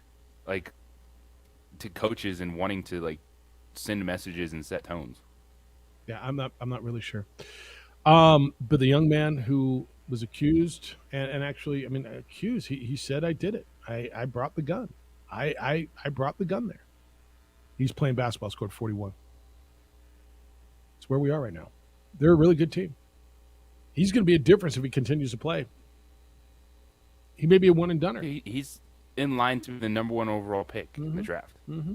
Mm-hmm. And that's why he's playing. How do you feel about that? And coaches will look the other way. 505-246-0610. It's insane. It really is insane. All right, Jerry's going to be with us. Jerry Palm, CBS Sports bracketologist, coming up at 8:30 this morning, and then we'll give away tickets to go see the Lobos and Aztecs play. It's sold out, but we got tickets for you. And we'll do that after we talk to Jerry. That'll be the tickets about 8:42, 3. Jerry's going to be with us at 8:30 this morning. I'm telling you about John Thomas Jewelers. John Thomas Jewelers is, it's not even arguable, the best jewelry store in the state. And when I went in there, I realized it immediately. It's just different. You got to want to be there. 3rd floor, Lewis University building on Louisiana, 1 block south of Manal, just across the street from the Coronado Mall on the east side. It is different now. They do everything on site. It's custom jewelry, and it's affordable, and it is beautiful. John walks you through it, and if you're looking for that engagement ring, you're looking to make her your wife, there's no other place to go. Don't go to a mall store and just pick something out of a case and think that's going to be right. She's special. Her ring needs to be special. If you can dream it, they'll make it. They do more custom jewelry in a week than most jewelers do in a year. And it's more affordable than you think because they do it all on site. They don't send it out of town. They'll walk you through the process. You're going to get to build a sample ring and what it's going to look like. You're going to see exactly what it'll feel like. It's unlike anything you've ever dealt with. They're the only master IJO certified jeweler in Albuquerque. They're the only 5-star Google rated jeweler in the state. There's a reason John Thomas Jewelers is this great. Go see them. They're my jeweler and they should be yours as well. JohnThomasJewelers.com, and they're on the 3rd floor of the Lewis University building right there on Louisiana, 1 block south of Manal. It's John Thomas Jewelers. If you can dream it, they can make it.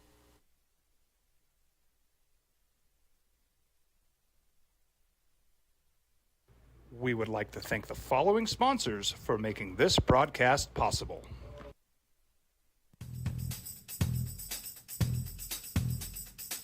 International Protective Services is a proud supporter of ProView Sports and New Mexico Youth Athletics. IPS provides residential and commercial security services in the Albuquerque metro area.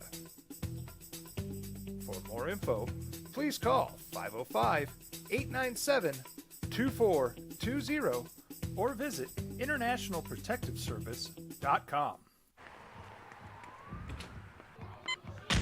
These are more than just the sounds of a safe place to go after school. These are the sounds of interest being ignited and of mentors making an impact.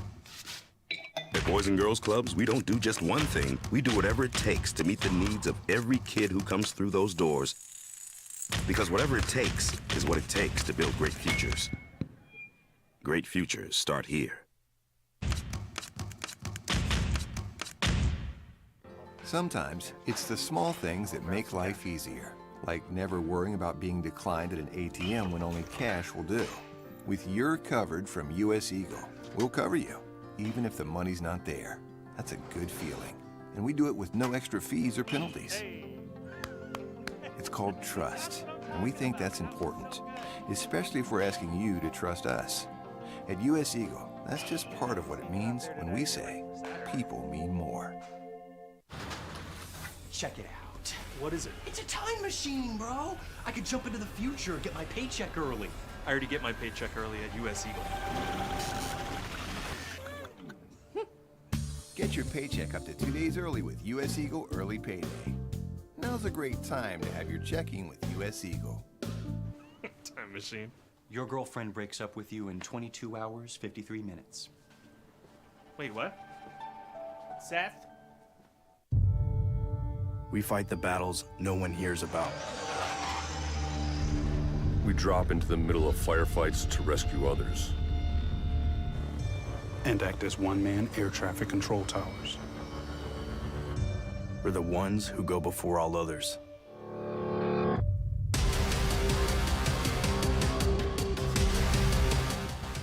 U.S. Air Force Special Warfare are proud supporters of ProView Sports.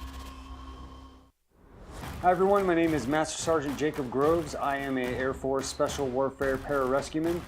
Air Force Special Warfare are proud supporters of ProView Network and New Mexico Youth Sports. Air Force Special Warfare operators are critical thinkers. They maintain a high level of fitness, they take initiative, and they don't quit. For more information on Air Force Special Warfare, contact me at the number listed below. U.S. Air Force Special Warfare are proud supporters of ProView Sports. As a mom, I try to make the best choices for my family and our health. That's why I choose Western Sky Community Care. It's a Medicaid plan with quality health coverage and special benefits like Boys and Girls Club membership credit, additional dental benefits, and wellness and support programs. I decide which Medicaid plan is right for us. I choose Western Sky Community Care. Learn more about Western Sky Community Care by visiting discoverwesternsky.com today. Don't sacrifice quality and flavor when you're in a hurry. Golden Pride offers ribs, fried chicken, green and red chili breakfast burritos, and Frontier Cinnabons. 4 great locations, or visit us online at goldenpride@abq.com. Golden Pride Barbecue Chicken and Ribs, proud supporter of ProView Sports Network. Well, I'm going to the frontier, walking to the cashier, order up a root beer and a number 1. Cover it with green stuff, 1 scoop is not enough. Find a booth is real tough, back by the Duke. Meet my family, meet my friends in the quirkiest restaurant I have ever been. All of Albuquerque's favorite spot, it's the Frontier Restaurant. The Frontier Restaurant is a proud supporter of ProView Networks. Sign says an accessory to murder should definitely not be playing in an NCAA college basketball game. From OG. Yeah, I mean, it feels that way, doesn't it? I don't know. I'm not going to pretend to play lawyer here because, I mean, we're talking pretty serious. Someone's dead. Is the person, if you were asked to bring a gun, I got a text, yo, man, or however it sounds, hey, hello, sir, please bring me, whatever. 1:30 in the morning, bring me a gun. You bring gun. That gun is used to shoot someone. It's considered murder. Are you an accessory? I mean, look, man, my degree is in broadcast journalism. I don't know. Common sense tells me so. I'll lean on an attorney. Send me a text. Is that accessory to murder? I mean, is there some sort of crime there? If you brought the gun, well, I didn't know what he wanted the gun for. I thought he was in trouble and needed to protect himself. I don't know. I don't want to assume. I mean, I know what it looks like to the layperson, you and me. But this is the young man in Alabama who scored 41 points last night, who on Tuesday told the authorities that, yeah, I brought him the gun, and that gun was used, and now there's a 23-year-old woman dead. I don't know. It's weird, man. But he's going to be, as JJ said, one of the top picks in the draft, and he's on the number 2 team in the country. He played basketball last night and scored the game winner and scored 41 points. It's interesting, man. 505-246-0610. Aaron Rodgers is out of the darkness. He exited the cave, the room at the Sky Cave Retreats. You know what? I need to look at it. Have you looked at Sky Cave Retreats? Have you looked into a little darkness? I have not. You know what? I'll do that. No, honestly. Well, also, I didn't know until breaking news this morning where it was. To be honest with you, I looked before. I'm not when sure the anybody news did. first came out. And he was on Pat McAfee. I looked it up, and I wasn't sure where this house was. But now that I know, I will look into it. It's called Darkness Therapy. Darkness Therapy, nestled in the Cascade Siskiyou Wilderness in Ashland, Oregon. Soften and simply exist. Deepen into true nature. Rested in all that is. They have 3 private earth-bermed dark retreats, which invite really you pretty. to drink deep. Rest in the fullness of silence, darkness, and light. Look, man, I know we had this conversation earlier, and everybody said, "Oh, it's crazy," and I couldn't do it. And I got to believe this isn't for everybody, right? I got to believe what Aaron Rodgers just did isn't for everybody, and that's It's on cool. brand for him. It is, but I think, and I said it. Then I'll double down on this. I think that it's incredible. You got to be incredibly secure with you to go sit with just you for 1, 2, 3, 4 days in silence and just figure you out. And I think a lot of these athletes, though, do a lot of mental mindfulness practices, though. Just, I'm not saying they all go into darkness, but place looks nice, dude. Mhm. I mean, honestly, I think this is common for an athlete, though, with mindfulness. How much vacation do I have? No, honestly, Go do it. I mean, Go do it before, or maybe after bowl week or something. yeah, after After bowl week. what to expect? The nearest town is Ashland, 30 minutes away. The nearest airport's Medford, I'm sure it's 45 minutes. gorgeous. They'll pick you up. As you get closer to the land, you begin to enter more rural and wild landscapes, and you'll eventually pass one of our closest neighbors, who's over a mile away. We're at the very end of a private and gated road. Check-in time is a few hours before sunset. They'll have an hour orientation. They walk you through the land. You get situated. They review the meal plan, run you through the day-to-day and answer any questions. You have the remainder of the day to settle into the space, get oriented, and get familiar with the cabin, enjoy the surrounding elements. Highly encourage you to schedule a full day to unplug, slow down, drop into your new rhythm before going into the dark. I mean, I think this is important for how connected we are as a society and No, overstimulated. Of course. Which is cool. And then in the dark, just before sunset, And it's super nice. we will come up with a meal and also have one final check-in and answer any remaining questions you have. We will show you how to do the final blacking out at the bottom of the door so you can enter into the dark when you are ready. You also get 2 organic meals. Mm-hmm. Day to day, with the exception of us coming to tend to your material needs once a day from outside your room, you will be totally undisturbed in the darkness until the end of your retreat.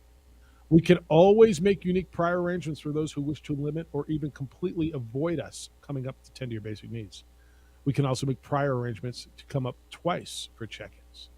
The basic needs that we daily tend to are food delivery, stoking the wood stove in the winter, and giving you an opportunity to let us know if you need anything else. Included in your dark retreat is 2 organic meals served once a day, as you were saying. We bring both these meals up around sunset through the double door. There is pure and filtered water, mountain water on tap. Our dark retreat cottages do an amazing job at both retaining heat, so you're just sitting there. And the experience? Retreatants, that's what one is called, a retreatant, Amory, may choose to do a dark retreat for as short as 3 to 5 days or as long as 10 to 40 plus days. All right, now. Ooh, I found out how much it was. How much? I'm going to guess $3,000. Oh, wait, so is it $3,000 a day? So it's depending on how long you do it Of course, for. right. Well, you have to deposit $700. That's it? Okay. Okay, so for this one, it says a 7-day dark retreat in Ashland is $1,400. Yeah, it's $2,000 a day. Around. Yeah, around $2,000 a day. I mean, this is genius. But how long you do it depends on many factors, ranging from your prior dark retreat experience along with other solo and group retreats to the degree of intensity you want. JJ, this is insane. So, and by the way, God bless him for this business model, because what do you got to do? You got to clean the place up and bring a couple meals a day. Yeah, no. And you're making $2,000 a day. I mean, more dark retreats are going to pop up now. I mean, promise. If this guy goes past the NFC Championship, Is it really? So it's $2,000 a day. It just says so. It's a package. So I'm trying to see. You have to say you're interested and select the dates, and then it ranges from 1,400. It says. All right, I want to get more into this later. 7 days, 6. This one says 7 days, 6 nights. Yeah, we got to hit Jerry. Jerry Palm's going to be with us, and we're going to do that next. Jerry Palm is a bracketologist from CBS Sports, and where are the Lobos? Are they even on the bubble now? And we'll talk, because we're 2 weeks away from Selection Sunday. Like we're crawling right onto it, and so we're going to talk to Jerry Palm next. We'll get more into the Darkness Retreat in Ashland, and if you want to go, and how much it's going to cost you. Also, 9 o'clock hour. At 9 o'clock, we're going to hear from Richard Pitino and what he had to say after last night's loss by 5 points in Boise. How you feeling, guys? Tired? Sluggish? Just too often, right? I got some help for you, and it's New Mail. They've been helping men all over the country for years deal with things like fatigue and depression, weight gain, even erectile dysfunction, and they'll help you feel better. And men and ladies, if you're dealing with hair loss, New Mail is also your spot. Let me give you the number. 505-652-1688. 505-652-1688, or online at Newmail, NUMALE.com. So this hair restoration, it's state-of-the-art, and it works. The professionals at NewMail walk you through the options. You'll choose what's best for you. Platelet-rich plasma hair therapy that uses your own platelets to stimulate stem cells deep in your hair follicle. This stops hair loss. You regrow hair. They offer you an FDA-cleared clinical hair restoration laser. This is proven to regrow hair. They offer you NeoGraft hair transplants, which produce natural-looking results in less than a week, and there's no linear scarring. Men and ladies, take care of hair loss. NewMail's number is 505-652-1688. 505-652-1688, or online at newmail.com.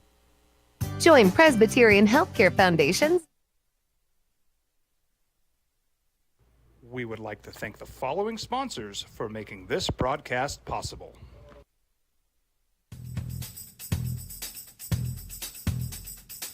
International Protective Services is a proud supporter of ProView Sports and New Mexico Youth Athletics. IPS provides residential and commercial security services in the Albuquerque metro area. For more info, please call 505-897-2420 or visit internationalprotectiveservice.com. Check it out. What is it? It's a time machine, bro. I could jump into the future, get my paycheck early. I already get my paycheck early at US Eagle. Get your paycheck up to 2 days early with US Eagle Early Payday. Now's a great time to have your checking with US Eagle. Time machine. Your girlfriend breaks up with you in 22 hours, 53 minutes. Wait, what? Seth? These are more than just the sounds of a safe place to go after school. These are the sounds of interest being ignited and of mentors making an impact. At Boys and Girls Clubs, we don't do just one thing. We do whatever it takes to meet the needs of every kid who comes through those doors. Because whatever it takes is what it takes to build great futures. Great futures start here.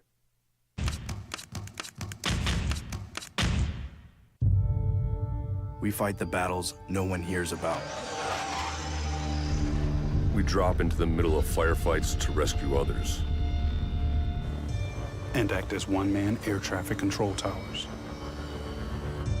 We're the ones who go before all others.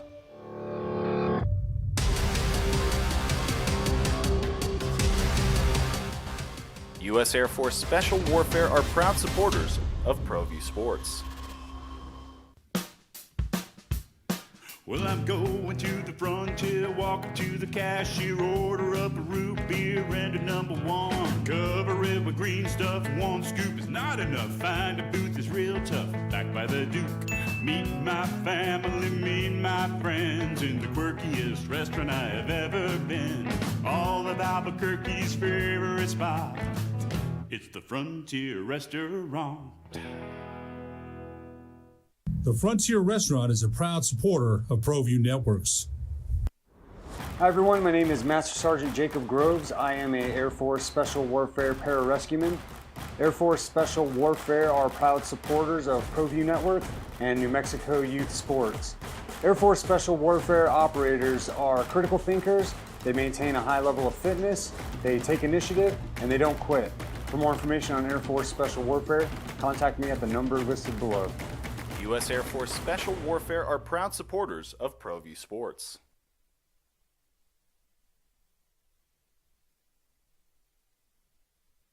We would like to thank the following sponsors for making this broadcast possible. Hi everyone, my name is Master Sergeant Jacob Groves. I am a Air Force Special Warfare Pararescueman. Air Force Special Warfare are proud supporters of ProView Network and New Mexico Youth Sports. Air Force Special Warfare operators are critical thinkers. They maintain a high level of fitness, they take initiative, and they don't quit. For more information on Air Force Special Warfare, contact me at the number listed below. U.S. Air Force Special Warfare are proud supporters of ProView Sports. Sometimes it's the small things that make life easier, like never worrying about being declined at an ATM when only cash will do. With You're Covered from US Eagle, we'll cover you, even if the money's not there. That's a good feeling. And we do it with no extra fees or penalties. It's called Lose to the Broncos 82-77. Opening drive, Jeff Symbieta and A. Marie. Selection Sunday, 2 weeks and a couple of days away. Conference tournaments coming up. We'll be in Vegas for that. And then here we go into March Madness. Got a couple of tickets to give away. Not now. After we talk to Jerry, San Diego State's in town. The Pit is sold out on Saturday night. We'll give away 2 tickets to go see the Lobos and Aztecs coming up here in just a few minutes. But first, I want to have a conversation with a guy who's the most sought-after guy in America these days.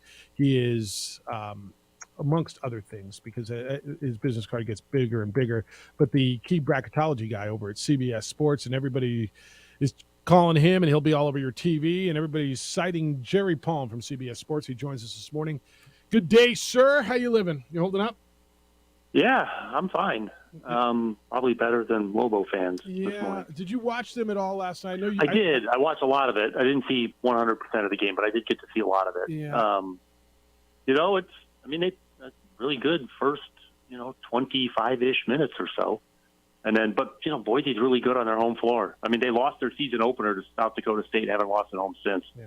So, that was a tough ask, but that's the position New Mexico is in, is that they need to win. They need wins because they've done so much damage to themselves, and especially in the last couple of weeks with the Air Force and Wyoming losses. And I know House didn't play in those games, but you still have to be good enough to win. Yeah, especially Wyoming at home. And especially at home. Yeah. The Wyoming game is just a disaster. Yeah. But it's not over yet. But these next 3 games are really important. San Diego State in particular gives them a season sweep.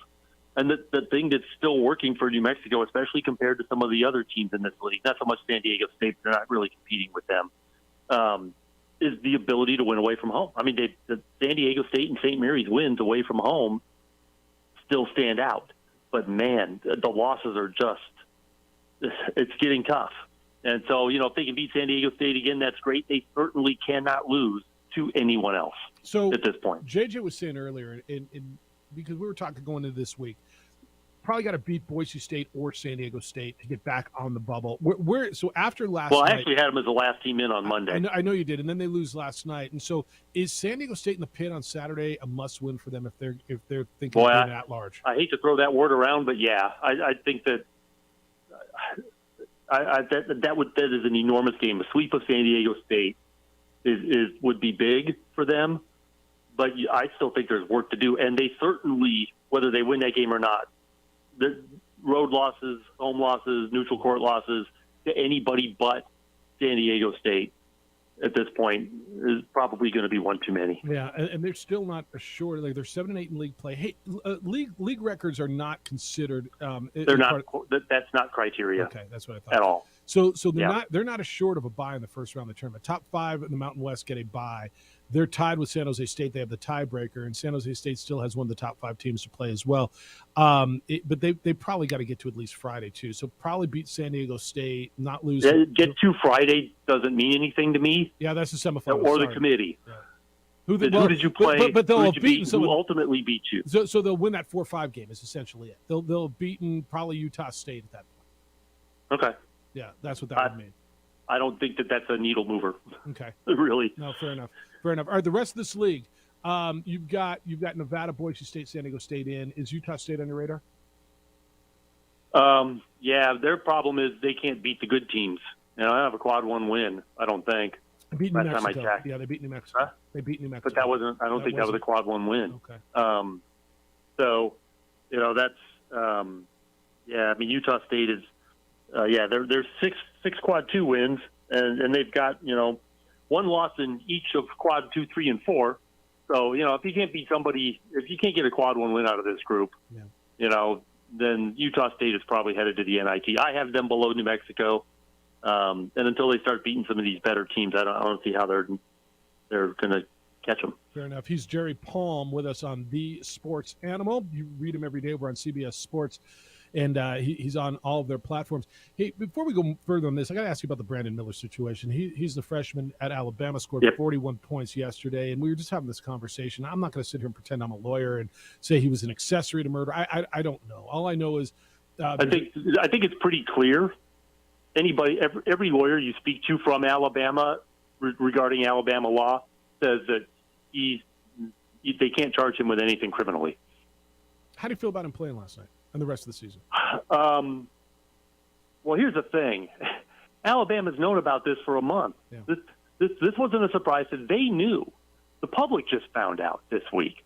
So if they were going to do something about it, they would have already done something about it.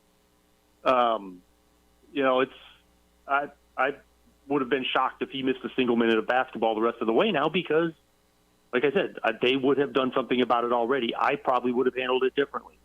But I also don't know everything. Yeah.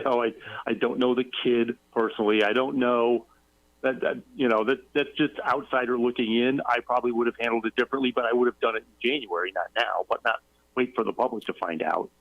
Yep, and then he goes out and scores 41 in the game winner last night in overtime. Yeah, and he's going to take a lot of crap from the opposing fans, but obviously that doesn't bother him. He scored 41.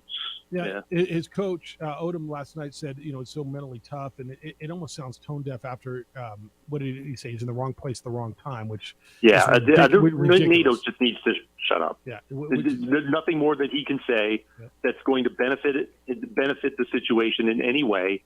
And every time he opens his mouth, he makes it worse. So he just needs to quit talking about it. All right, your bracket. Top line, you have your ones are Alabama and Houston and Purdue and Kansas. Your twos are UCLA and Arizona, Baylor and Texas in no particular order. Fairly steady, or do you see some movement from 2 to 1? And I always wonder, does it matter if you're a 1 or a 2? I know it matters as far as prestige, and these teams love to be ones. But I always feel the 1 and 2 lines are just so strong and such tough outs. Yeah, I think once you actually get into the tournament, 1 and 2 doesn't matter that much. It is more of a prestige thing. But I think that's true of generally speaking, 1 seed line differences through most of the bracket. The ones are stable, barring something unforeseen. Like an Alabama loss last night would have been interesting because that's the worst team in the league, or one of them. Right. So that would have been interesting. But I think they'd stay on the top line. But the committee had Alabama number 1 overall because they beat Houston. That's the best win among that group of 4 teams. So that's I think those 4 teams are relatively stable. Purdue's got a difficult schedule. Kansas's schedule, of course, is crazy. Houston and Alabama, not so much the rest of the way. But I don't know that the chasers, other than Texas, have got enough to chase someone off that line. All right. There's a little bit of interest around here in Mississippi State. Chris Jans, the former New Mexico State coach, has got them. They were off to a great start and then struggled early in the SEC and have come on of late. You have them last 4 in. They were winners earlier this week. Did they move off that last 4 line? Are they into the solid bracket, or where do you think you have them tomorrow? Well, I mean, what was their win this week? At Mississippi? That was the weekend. No, did they beat Tennessee this week? They lost at Missouri during the week. So, no, they're probably not moving up. I don't know that they're moving off either because Missouri's a good team. There's no real shame in that loss. They did lose to Missouri in overtime, 66-64, Yeah. So they got A&M, South Carolina, and Vanderbilt left. So they've just flat out got to win those games. Yeah, I mean the A&M, nobody's beating A&M these days, which is, A&M fans have been killing me because they've been stacking these wins and they hadn't beaten anybody. And Auburn, Arkansas, whatever, their best wins, but those were teams that weren't as good as their metrics would indicate. And then they finally beat Tennessee in a rock fight. I've watched Texas A&M and Tennessee a lot, and those teams are both hard to watch. They're not a lot of fun to watch, but you got to give A&M credit for stacking wins. That league beyond the top two, there's a gap of significant size to the rest of the league, and Texas A&M is emerging as the best, I suppose, of that bunch. Yes.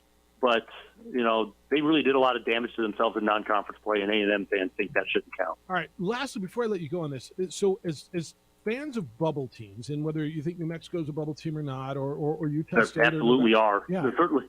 Okay, so They certainly fans are. of bubble, you've got to be aware of bid stealers. Now, what are bid stealers? Bid stealers are teams from what are traditionally one bid conferences who get beat in their conference tournament. That somebody who wouldn't have gotten in steals a bid, and then that team that was probably was dominant gets in as an at-large and steals. Right, there's one less bid. Are there any? I'm going to ask you things like Charleston. I don't know if you think Oral No, Roberts. that's a one-bid league. The A10, which usually is not, is a one-bid league.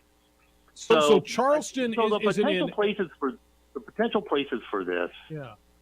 The West Coast Conference, should somebody other than Gonzaga and St. Mary's win it, Okay. That could put a third team in because those two will go regardless. All right. You don't see the Oral American Roberts? maybe. Okay. If Memphis is good enough to get in, Houston will definitely get in. Memphis is a bubble team squarely, but say Cincinnati wins that conference tournament, that could be one. And the long shot, but it could happen in the Mountain West. But it would have to be a situation where the team that wins doesn't knock a Mountain West team off the bracket. Because that's certainly a possibility that a Mountain West team could be the last team in. So. Right. So there's but that's no it. other. I mean, there really aren't a lot of opportunities. It can happen in a major conference as well. It just happens so rarely that you don't really think of it. We saw Oregon State do it and go to the Elite Eight, right? I mean, a few Exactly. years back. Yeah, but yes. So it can happen. It just doesn't very often in a major conference. All right. So those teams, Oral Roberts, Charleston, the Liberties, there's no chance. The Iona, they've got to win their league to get in. Yeah. Oral Roberts might have the best case of that group, but I don't think they're an at-large team either. Yeah. Especially when you consider the quality of the loss they'd have to take in those leagues to, it's just different. You're taking a quad 4 loss in your league most likely, and then trying to get in the tournament with that. It's kind of hard. All right. Where can we watch you? Because I know you're going to be all over CBS's platforms. Where can we see you over the next few week? I will be in New York. I go out there for Saturday, March 4th. I'll be there on Saturday and then the following weekend for selections, and that'll be mostly CBS Sports Network. And I feel like I'm on our HQ streaming platform 2 or 3 times a day this time of year. That will certainly ramp up next week. You're doing great work, and I know you got plenty of New Mexico Bowl gear. If you just want to wear that and have it in the background or wear it while you're on. Yeah, you're right. I definitely should not show Purdue stuff because they're no good. They're pretty damn good, man. You got a really good team. The two teams I love going in, by the way, we'll when we have the bracket. I love Purdue and I love UCLA right now. I just UCLA is a team that I think is better than its resume, but Yes. I'm struggling to get. And I saw them live when we were in LA. That was great. Went to Pauley. that's Lovely. a great spot. And they're really good. I would like to see them have a win better than Maryland on their resume. That's fair. No, that's totally fair.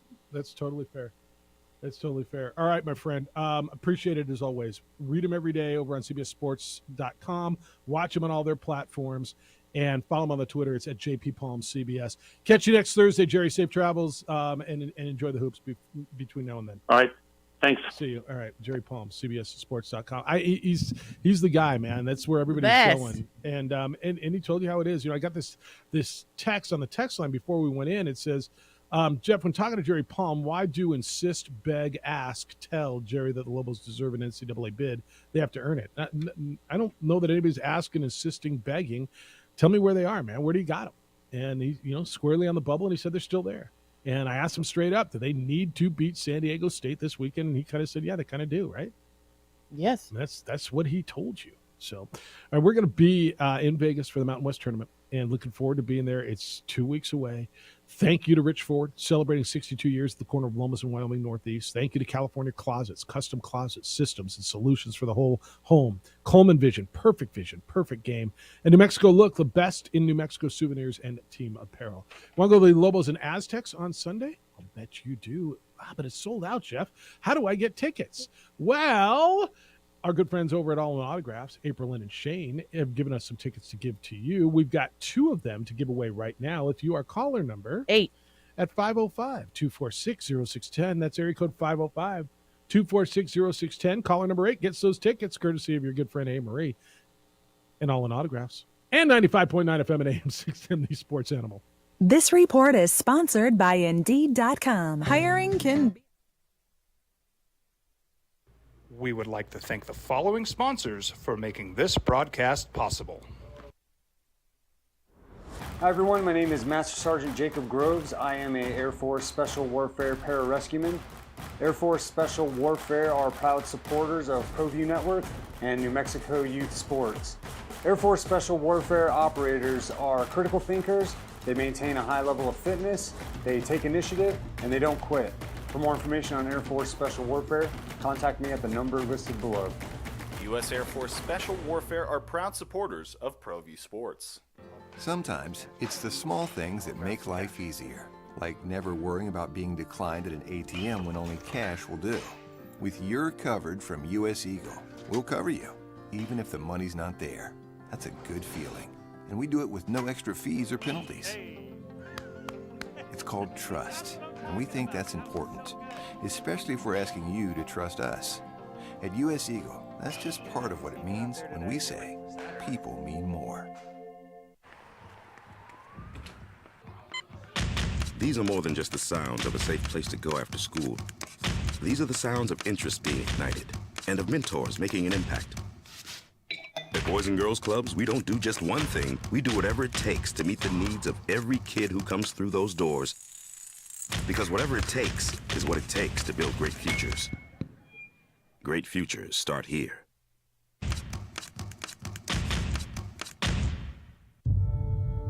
We fight the battles no one hears about. We drop into the middle of firefights to rescue others. And act as one-man air traffic control towers. We're the ones who go before all others.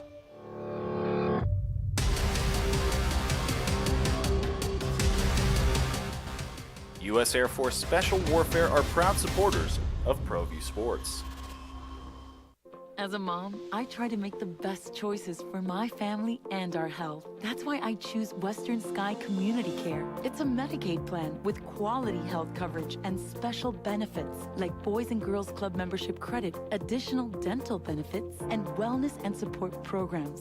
I decide which Medicaid plan is right for us. I choose Western Sky Community Care. Learn more about Western Sky Community Care by visiting discoverwesternsky.com today. Don't sacrifice quality of flavor when you're in a hurry. Golden Pride offers ribs, fried chicken, green and red chili breakfast burritos, and Frontier Cinnabons. 4 great locations, or visit us online at goldenpride@abq.com. Golden Pride Barbecue Chicken and Ribs, proud supporter of ProView Sports Network. We would like to thank the following sponsors for making this broadcast possible. Everguard Roofing and Solar. For nearly 20 years, Everguard Roofing and Solar has been working with New Mexicans to enhance their homes and businesses. For all your roofing and solar needs in New Mexico, call 505-821-9543.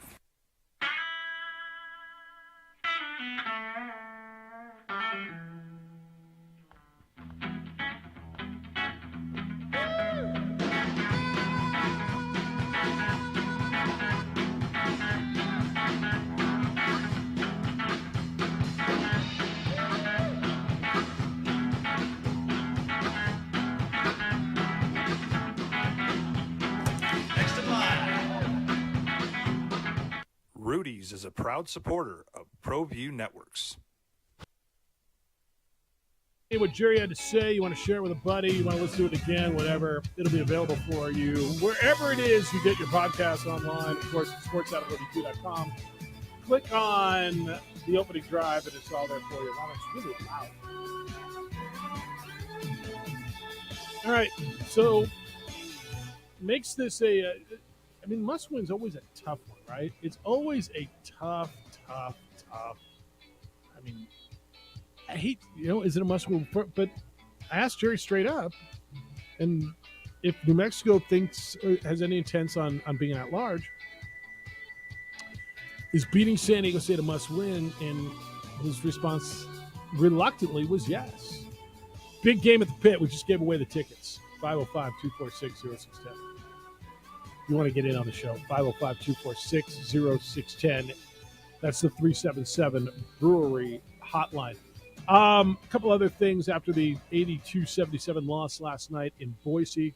Lobos go down. We're going to hear from Richard Pitino coming up in the 9 o'clock hour, what he had to say to Hunter and Robert after the game over on News Radio KKOB and along the radio network. I thought there were a couple of things in there, a number of you, and I don't know where to find this, and I'm going to lean on Grammer. By the way, he won a big award. Jeff Grammer did, a big National Sports Writers Award, and congratulations to him.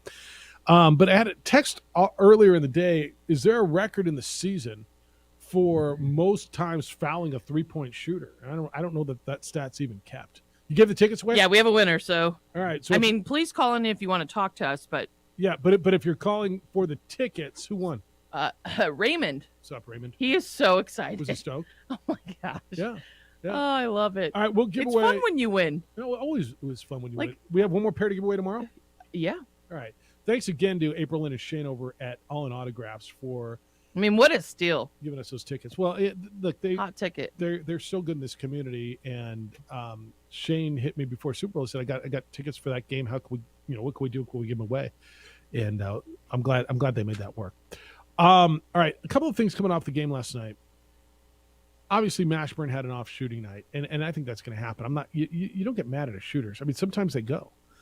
I don't think he played poorly, but Bill wants to know. He says, "I'm wondering about Mash's poor shooting, Jeff.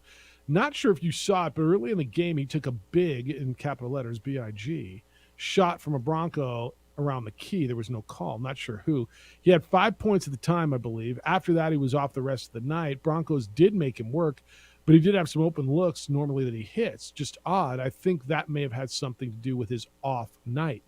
I don't know. I do know he was sitting on the bench, and I do know, and we'll listen to this here in a little bit, that Richard Pitino said he might be banged up a little bit. And so, was there an injury? Was he hurt? I think there's certainly a difference between being hurt and injured, right? I mean, I think we all realize that. Yes. Yeah. So, I mean, last night was not a new problem. It's been an ongoing problem. The defense, and we come out flat second half. There's been a lot of second half problems. He came out, so you scored the first bucket of the second half on the Udeze dunk, and then they went on, I think, a 7-0 run. With that update, you were up by 7, so that 9, they went a 7-0 run. Yeah, 4 minutes to go is like a 13-2 run. So yeah, there's a problem. There was a 17-4 run at the end of the game. Oof. Yeah, 17-4 at the end of the game, and there was a problem, and a lot of it was they got offensive rebounds. Did Boise State offensive rebounds off of free throws that led to big buckets. I thought that was a big deal. The offensive rebounds, and I felt at the end of the first half, went to halftime, Lobos were up 37-31, and while Addy came down from the shower, said, "Well, this looks good," and my gut told me they left some on the court. Right? It's like I made the analogy earlier. It's like that team that drives in football and kicks field goals instead of scores touchdowns. I felt like they were so much better than Boise State in the first half, but only up by 6 or 7. I was uncomfortable. I felt like they left a little out there, and they ended up getting beat by 5. We'll hear from Richard Pitino when we come back. Lobos losing Boise. There's 3 games left on the regular schedule. Then we go to Vegas. It's the opening drive. Thanks for being with us this morning on 95.9 FM and AM 610. The Sports Animal.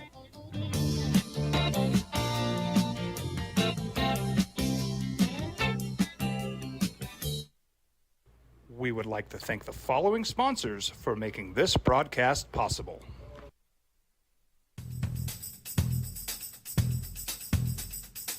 International Protective Services is a proud supporter of ProView Sports and New Mexico Youth Athletics. IPS provides residential and commercial security services in the Albuquerque metro area. For more info, please call 505-897-2420 or visit internationalprotectiveservice.com. We fight the battles no one hears about.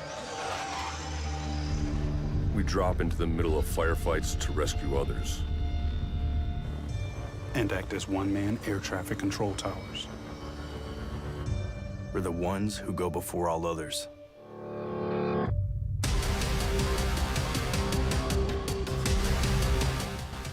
U.S. Air Force Special Warfare are proud supporters of ProView Sports.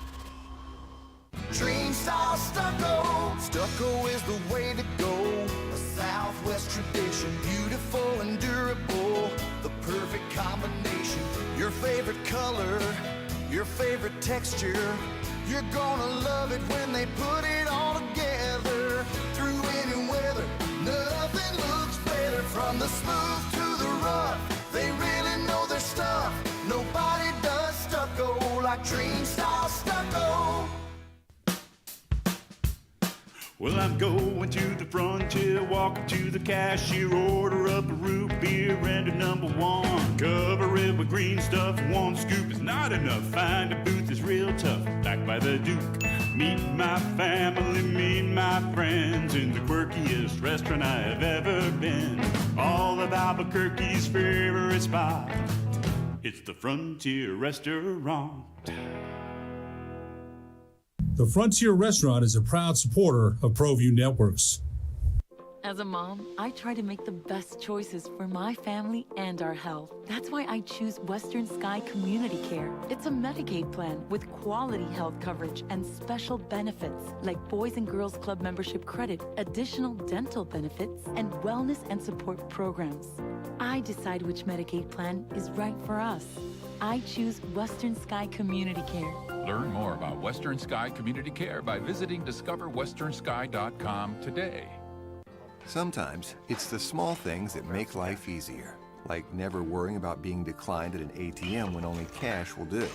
With You're Covered from US Eagle, we'll cover you, even if the money's not there. That's a good feeling. And we do it with no extra fees or penalties. It's called trust, and we think that's important, especially if we're asking you to trust us. At US Eagle, that's just part of what it means when we say people mean more. Check it out. What is it? It's a time machine, bro. I could jump into the future, get my paycheck early. I already get my paycheck early at US Eagle. Get your paycheck up to 2 days early with US Eagle Early Payday. Now's a great time to have your checking with US Eagle. Time machine. Your girlfriend breaks up with you in 22 hours, 53 minutes. Wait, what? Seth? These are more than just the sounds of a safe place to go after school. These are the sounds of interest being ignited and of mentors making an impact.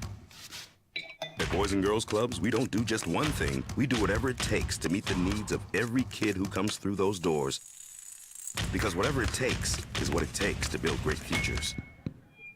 Great futures start here.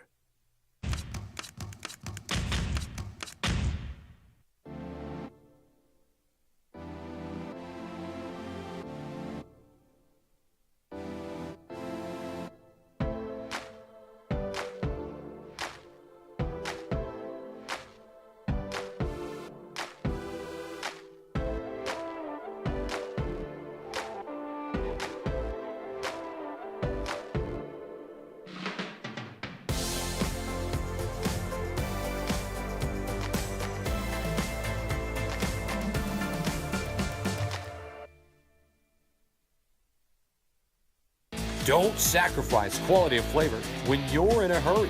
Golden Pride offers ribs, fried chicken, green and red chili breakfast burritos, and Frontier Cinnabons. 4 great locations, or visit us online at goldenpride@abq.com. Golden Pride Barbecue Chicken and Ribs, proud supporter of ProView Sports Network. like to thank the following sponsors for making this broadcast possible. For your business or your home, Valley Fence stands alone. We're number one in New Mexico for a reason. It's the best fence you can own. Proudly serving New Mexico For 5 years running. Don't sweat the technique. This is the opening drive with 3-time New Mexico Sportscaster of the Year, Jeff Symbieta, A. Marie Castillo, and JJ Black. Tough one in Idaho last night. Lobos on the road in potato country. And they got French fried a little bit at the end. Mashed? Baked? I don't know. What's your potato? Give me one. I love all the potatoes. Do you? Really do. You know, I was up there. I did the Taste of Idaho one time. So okay, that sounds awesome. So when we do these bowl meetings, right? We in every April I go. It used to be called Football Bowl Association. Now it's called Bowl Season, but it's the annual industry meetings, and we go to the host city, and they tend to do a taste of New Orleans or a taste of, where were we last year? That we were in Orlando. So we did a Disney dinner, and so they did a taste of Boise. I had no idea that you could do that many things with potatoes. I mean, so the beef was good, right? There was Idaho raised beef, and it was good, but it was do a lot. It was mashed and French fried and chips and a variation of baked, potatoes. And dude, so the Sweet. ice cream looked like potato. Like they made their ice cream, it looked like potatoes. Yeah. It was kind of weird though, putting that in your mouth and because your eye. You expect the taste that wasn't that. But yeah, no, it's a beautiful place in Boise, Idaho. But the Lobos did get baked there last night, 82-77. Boise State came out of the fryer with the win. Lobos were up 37-31, 36-31? 37-31, I believe. 37-31 at halftime. And I felt it should have been more. JJ, by the way, may rejoin us. He's on his way over to Clune Arena. Busy. He's up in Colorado Springs. He'll have Lobo women's basketball. 11 o'clock today, tip-off. Early game. Yes, at Clune Arena against Air Force. So I got this from Ernie, and Ernie said, Jeff, you could just sense that the Lobos lost their mojo towards the end of the first half, missed some easy shots. When Dent was given a gift at the end of that first half and he missed the 1-on-1, it just seemed like a different attitude needed that win. So they missed the 3 free throws. I want to say it was Josiah Alec who missed 2, and then Dent missed the front end of the 1-on-1 at the end. I thought they had an opportunity to really clamp down and go in with a double-digit lead. They led most of the second part of that half by double digits, Marie. And I just felt, I'd rather be up 7 at halftime than down at halftime by 7. I just felt like they left some out there, and they left an opportunity out there to step on them and bury them a little bit and let them up. And Boise State, I thought, took a little momentum into the locker room, came out, and after Morse had the slam dunk early, the first bucket, went on that run, and it was a game the rest of the way. It's been a rough couple weeks, except last Friday. What was it, last Friday when we destroyed San Jose State? But yeah, it was Friday. But this is the problem. Like, you could keep saying how much our offense was off.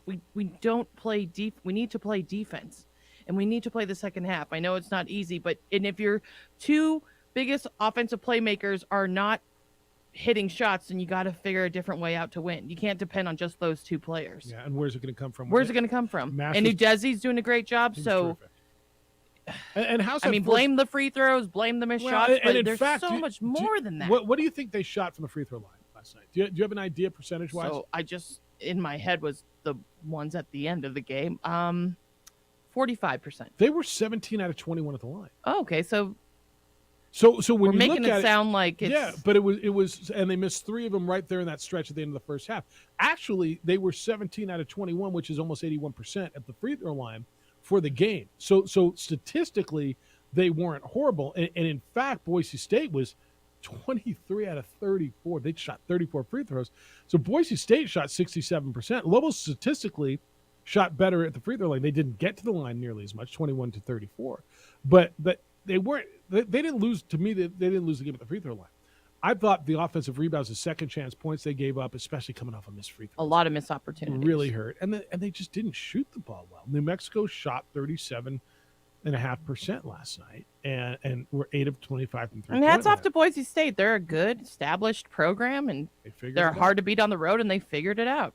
They figured it out. All right, Richard Pitino was on the postgame show over on News Radio KKB and along the Local Radio Network with Robert and Hunter after the game last night, and just his initial thought, because look, I thought they played hard. Did they play smart? Did they play? Here's Coach's thoughts immediately after the game. We competed our butts off. I don't think we were offensively very intelligent in the second half. We had situations where we fouled three-point shooters twice. And then the free throw disparity in the second half, you got to be really, really good to overcome that. And that was very challenging. It was. And were they smart in the second half? I mean, you're smart when you make shots, right? You're smart when the shots go down. And I think they missed a lot of shots, and Mash did. And again, you can acknowledge he had a bad game. I think that's a great player. I don't even think he's a good player. I think he's a great player who had a bad night, and I'm okay with that. But did they? To A. Marie's point, where do you overcome it? It's just like the quarterback. He's going to be the highest praise, and then when something goes wrong, it's not his fault. Yep, 100%. I mean, you're gonna have an off shooting night. Somebody asked, were they tired? They played Friday. Boise State played Sunday. Boise State played on Sunday and turned this thing around. So I've heard this whole thing. Were they tired? Richard's not buying that. Or is energy not it? Maybe I'm. I mean, I thought we played really, really hard. Mash got hobbled towards the end there. That obviously hurt us. I just thought we were letting them get out on the break a little bit. So I don't know. We shouldn't be tired. We took 2 days off. I think at the end of the day, they just made a couple more plays than we did. Yeah, sometimes the other guys just beat you. Sometimes they beat you. You got to make shots. And I know, that's what was frustrating last night. 505-246-0610 is how to get here. Chad, good morning. We're on News Sports Audio. Hello, Chad. Holy smokes. Hello. Hey, what's up, Chad? Hey, Chad. Hey, watched the whole game last night. Just a couple things stuck out to me. In the second half, probably you guys have already kind of talked about some of this, but the defensive intensity that we had in the first half seemed to be gone. Yep. A lot of that kind of like we were playing so 110% on both sides of the ball that first half. It was awesome to watch. And then it seemed like we kind of let up there. And I thought when, Mashburn and Jalen weren't hitting their they were 5 of 29. You could tell they were off, especially Mashburn. Because we all he's a great mid-range jump shot artist. But I thought we should have really just gone down to our bread and butter at that point instead of going for kind of like what Coach said, play smart on offense. You go down to Morris, go with the 2 points, and he can when he kind of imposes himself on the defenses and he's really assertive. I think that's when he's at his best. It's impressive to watch when he kind of uses his physicality, and I think that's what we kind of needed to go more to him and go for 2. Take to 2, just one play at a time, slow it down a little bit, and just we weren't getting our jump shots. Yeah. One other comment I just want to make. I thought our bench. I've been thinking this all year. I'm like, our bench. We need a deeper bench. We need more help from a deeper team. But I looked at both teams, and they really only had 2 guys playing on their bench. They were, 3 guys with the same amount of time that we had. In our bench. It was very similar. So I can't really say our lack of depth is they played with the same amount of players as we did, not that much longer with their bench minutes. So I don't think being tired was the thing. Fair enough. No, it's a great call. Thank you, Chad. So a couple things. Boise State goes 8 deep. You went 7 deep, right? They played Kuzmanovic, Whiting, and Miller off the bench. Each of them, Kuzmanovic has only got three minutes. So it's a pretty good point. They're only going 7 deep. Outside of San Diego State, and maybe Nevada, I don't know who's going much deeper in this league right now. And that's what rotations tend to get really, really short the closer you get to March. His point on playing through the post is pretty good too.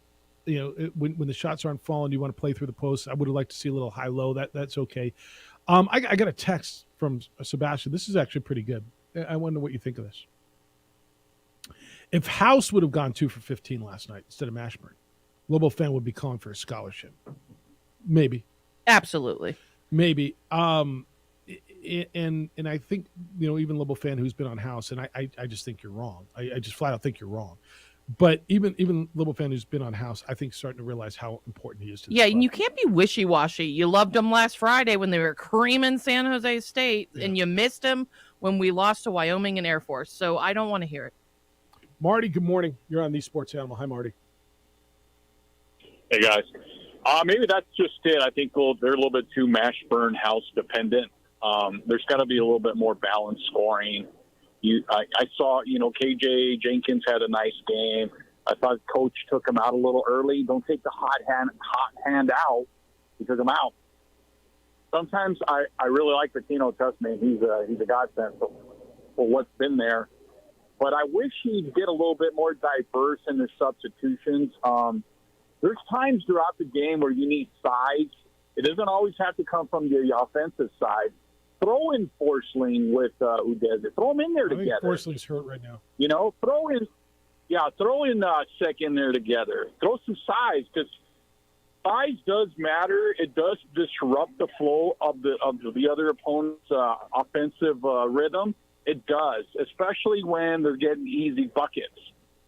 And so I think the coach really needs to – and you know what?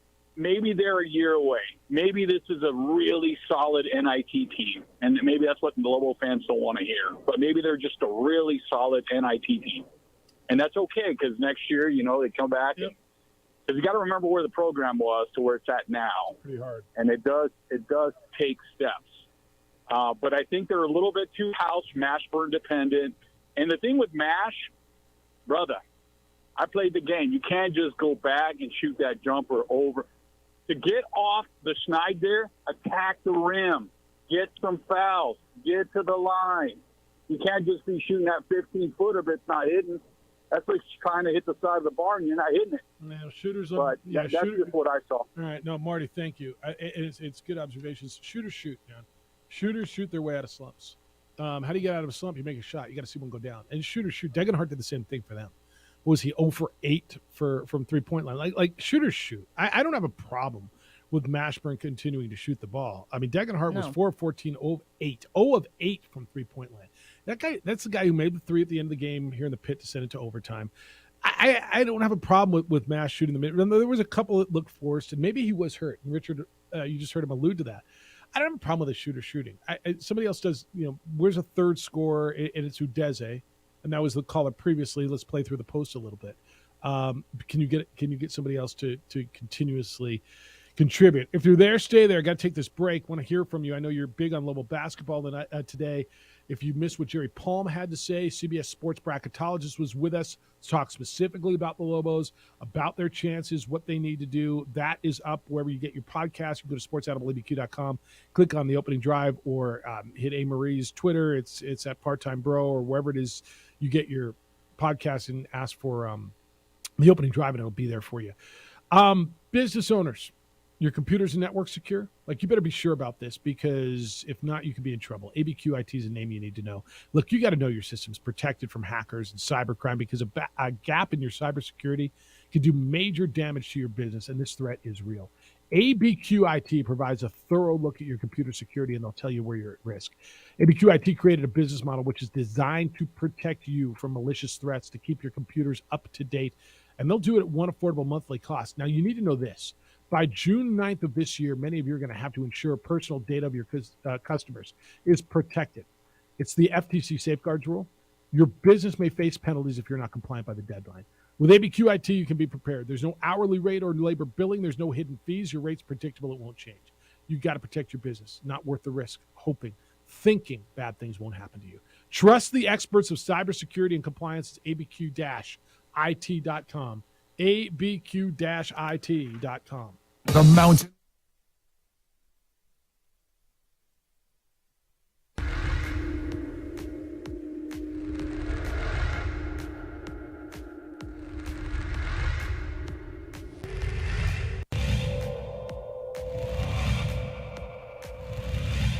Nelson, he's got 3 fouls, so he doesn't really want to be getting the ball. The dagger. That's Gomez!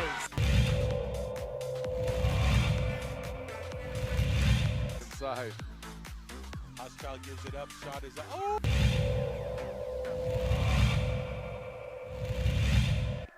Ball goes inside to Duke, guarded by Trujillo. Eli with the tip and the finish.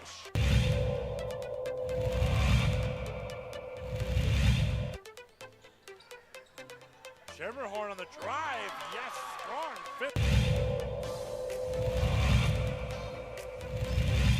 She's gonna got numbers. Gonna 1 make it. second. She slips it in just a. Still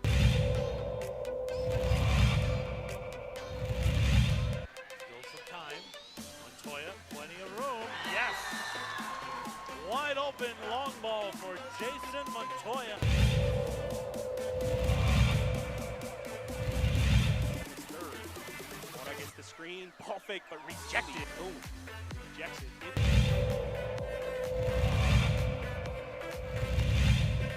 Quickly, or if they hold for the final. Wyckoff, yes, count the basket. A chance at a three-point play for Wyckoff, and a free throw is coming up.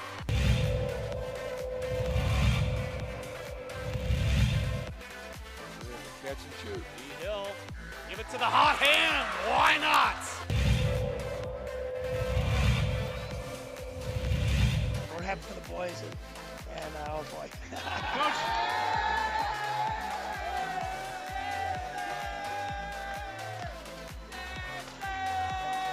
I guess they knew about it. One more.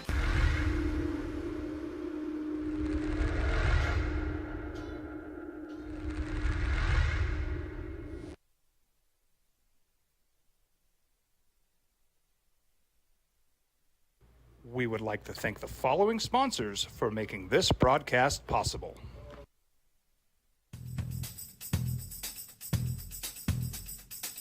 International Protective Services is a proud supporter of ProView Sports and New Mexico Youth Athletics.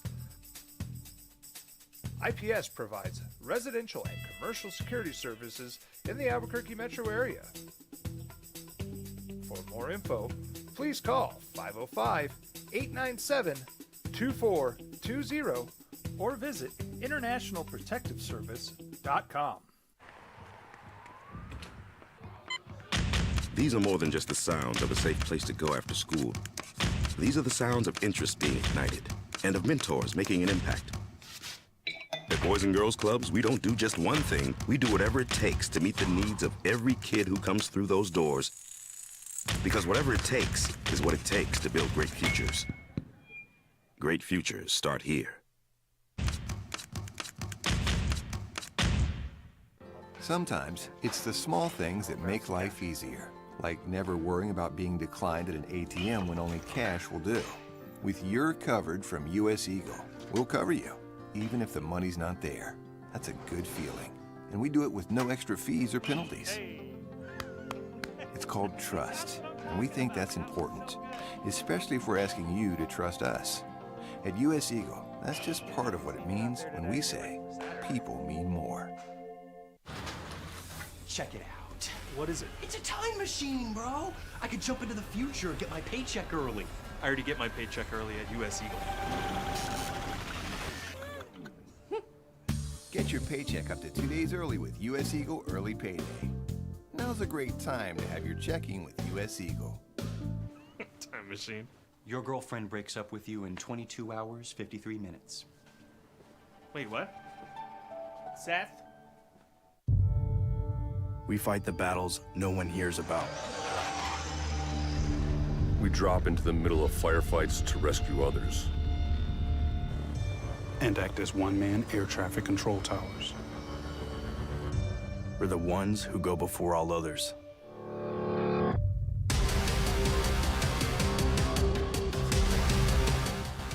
U.S. Air Force Special Warfare are proud supporters of ProView Sports.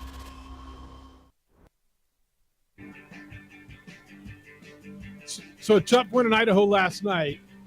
Final was 82-77. Lobos lose to Boise State. You're all about it at 505-246-0610. Come on in. Appreciate you holding, and great takes today. Really, really appreciate the conversation. You're just the fact that you're taking the time to call. 505-246-0610. Manny, good morning. Hey, good morning, guys. How are you? Good. How you living? Man, I'm doing okay, man. Good show, good topics. Man, rough game last night, Jeff. I was so frustrated. But the one thing I was more frustrated about, and I don't know if you guys caught this, but 17 fouls to 1 with 13 and some change left to go in the game. That took a lot of our defensive steam out. That just took a lot. Their big guy was basically flopping all over the place. They got the benefit, but I think that took a lot of our aggressiveness out. I'm also going to chime in on Mashburn. He was off last night. Yeah. Simple as that. Everybody can call in and say what they want. Oh, he's got to do this. He's got to do that. No. He's got to keep doing what he's doing because everybody loves him when he's on. And when he's off, you got to give him praise. He's one of the best players I've seen come to New Mexico. Dude had an off night. I mean, can we leave it at that? Like, he's a great player. He's not good. Yeah. He's a great player who had an off shooting night. He is. And you know, when I hear, well, he shouldn't have shot anymore. Shoot or shoot. That's how you get out of a slump. And I don't know how banged up he is, but man, he just had an off night. Jeff, chalk that up. We're going to beat San Diego State on Saturday, and we're going to win out. We need to get one at least in the Mountain West tournament. No. I'm hoping for 2. Yeah. We'll be in there. Right on. All right, Manny, don't be a stranger. Good to hear you. Thanks. That's a good call, and appreciate it. It means a lot that you guys take the time to call, and remember that you're listening to the Sports Animal every morning. It's a good take. And Marie, you and I are on the same page as he is. This is – you know, it's like a pitcher. Clayton Kershaw in his prime goes out, and then he gets beaten. He pitches, you know, he goes 1 1/3 and gives up 5 runs. Whoa, what's wrong with Kershaw? Well, he had a bad day, dude. Yeah, I'm telling you, it's like the quarterback position.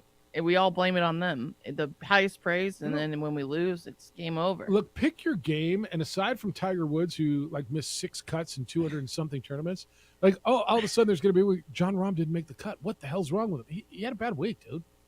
His driver was off. He missed putt. Like part of the game. It's you can't be great every game. It's what you do after you lose, though. What are we going to do? What are we going to do on Saturday? It's a big deal coming up. We're going to play the full quarters? Yeah. Or both halves. I mean, both halves, sorry. No. Mud, you're on the Sports Animal. Hi, Mud. Hey, what's going on, guys? No, man, it was a good first half for the Lobos and stuff. Mashburn, I don't know what happened. Something happened that he, fell off there for a little bit. I was going to say, for some reason, when you guys asked Jerry Palmer, and he says that, they're kind of still in it, I kind of agree with the last callers that we're going to have to face it, man. I mean, we're probably a good NIT team right now. And I'm okay. I'm for that, whatever postseason we're in, I'm for that. Because the Lobos did work hard all season long. They fell short here in the Mountain West. The teams are excellent this year from top to bottom. I mean, Utah State has trouble. Everybody has trouble in this league. Playing the Air Forces, the San Jose States, the Fresno States, you name it. This league is legit, and obviously, I mean, we have national syndicate shows talking about Mountain West and all that. So I think that if the Lobos can at least have a good showing in the Mountain West, they'll be a good NIT team. And if something happens where there's a miracle that happens that the Lobos do end up in the championship game, I think they do make the NCAA, but that's going to be a long shot right now. And, I'm just going to have to go with that, man. And everybody else that's listening, the fans, we're still a Lobo fan. Sure. But, we're always going to be behind them, win, lose, or draw, man. I'm always going to be a supporter of that, and I'm excited for the football team this coming season and women's basketball, too. And the baseball team is looking good. Softball. Yeah. I mean, the Lobos are set, man. I look for a good season this year, but like I said, if the Lobos make the NIT, so be it, Well, and if they don't, well, we have next year. All right, Mud. No, so, appreciate that. But other than that, go Lobos. Thanks. All right, so I checked on NIT availability, and I know, not all you want to hear this yet, and it's a possibility. Would the Pitt be available? Because if they're an NIT team, they're going to be a higher seed. They're going to be a 1, 2, 3 seed in the in NIT, right? Yeah, and Jeff, I think I like that both two callers in this 9 o'clock hour have said you just got to accept we're an NIT team, and that's not a bad thing. I wonder if majority of Lobo fan feels that way, because I know it's hard after looking at our record and starting off this season, but it is okay, and it's a good thing. So, a couple of things there, because you're right. If you just said at the beginning of the season again, and I hope the retrospect is impossible on this. Okay, you can't go back and say how were you feeling in October. If I'd have said you'd be ranked in the top 25 this year twice, that you'd be mentioned all year as a potential and even probable at-large team, and you're going to end up as a 1, 2, or 3 seed in the NIT. You say, well, all right, pretty good year, nice second year, we're on our way back, right? But then when you start at 14-0 or 13-0, we're the last undefeated team in America, the bar was completely raised. The Pitt is available. Probably you could fit a first and a second round game in there, right? They've got the state hoops tournament the week of the Mountain West tournament. The Ty Murray Invitational is in there the 17th. I'm sorry, the 24th through the 26th. So there is a week in between. State cheer is going in there. The state cheer competition on the 17th and 18th. So you could theoretically play Wednesday, Sunday, potentially in the Pit for an NIT if we're looking at that. I think the goal is still the NCAA tournament. The goal is beat San Diego State, but win it's not out. for everybody. Every program across the United States. You're still in position, right? Right. You're not done yet. I don't think this it's team almost is done. like when you're on the bubble for I just look at it as like a wild card. Like you're a good enough team to play in the tournament. You just Yeah. And this team's squarely on the bubble now, right? Oh, and it's frustrating. And after last night, potentially on the wrong side. If you beat San Diego State on Saturday, you can get back on the good side. There's still 2 weeks of resume building to do. You get San Diego State, and then you get somebody that can really help your resume in the quarterfinals and potentially semifinals of the tournament, and in the final for that matter. So you're still looking at the NCAA tournament, but if not, I thought it would be responsible to look ahead and see availability on the NIT as well. Yes. And I have to talk more. Okay, so Saturday, big game. Tough loss yesterday for the Lobos as they're up in Boise State, but there's a home game this weekend at the Pit. Big game. There's still hope for March Madness. I know we've been talking about it all morning, and it's going to be sold out this Saturday as Lobos take on San Diego State at the Pit, 8 p.m. And I got the perfect place for you to go to hang out before this sold-out game. It's 377 Brewery. And whether you have tickets to the game or not, come down. We have a pregame party 2.5 hours before the game. 377 Brewery. It's on the northwest corner of Yale and Gibson. Guys, it's right around the corner from the Pit. It's a local business. The owners are from New Mexico. Don't go to one of the chain restaurants around the block. Go to 377 Brewery. It's a beautiful brewery. It has a huge event base for us to pack a bunch of Lobos fans in. There's TVs everywhere. They'll be showing the game too if you don't have tickets to the sold out game. And during the pregame, we have food specials, drink specials. We give away prizes. It's so much fun. It's so great for the community to come together and support the Lobos. So come out to 377 Brewery. There's only 2 pregame events left because we do them before every home game. So come on. The Lobos need us more than ever. Come this Saturday starting at 5 p.m. 377 Brewery on the northwest corner of Yale and Gibson, or check them out at 377brewery.com. The madness. We would like to thank the following sponsors for making this broadcast possible.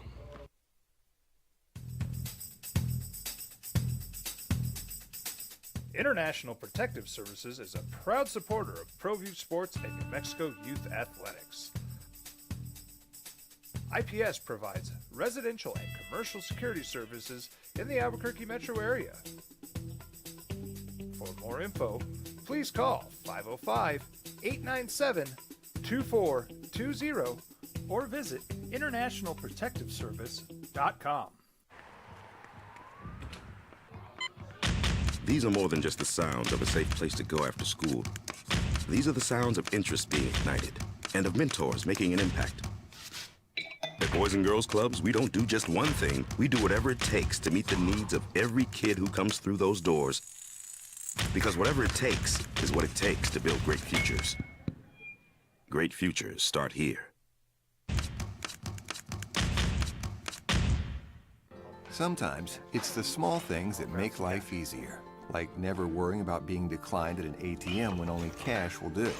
With You're Covered from U.S. Eagle, we'll cover you, even if the money's not there. That's a good feeling. And we do it with no extra fees or penalties.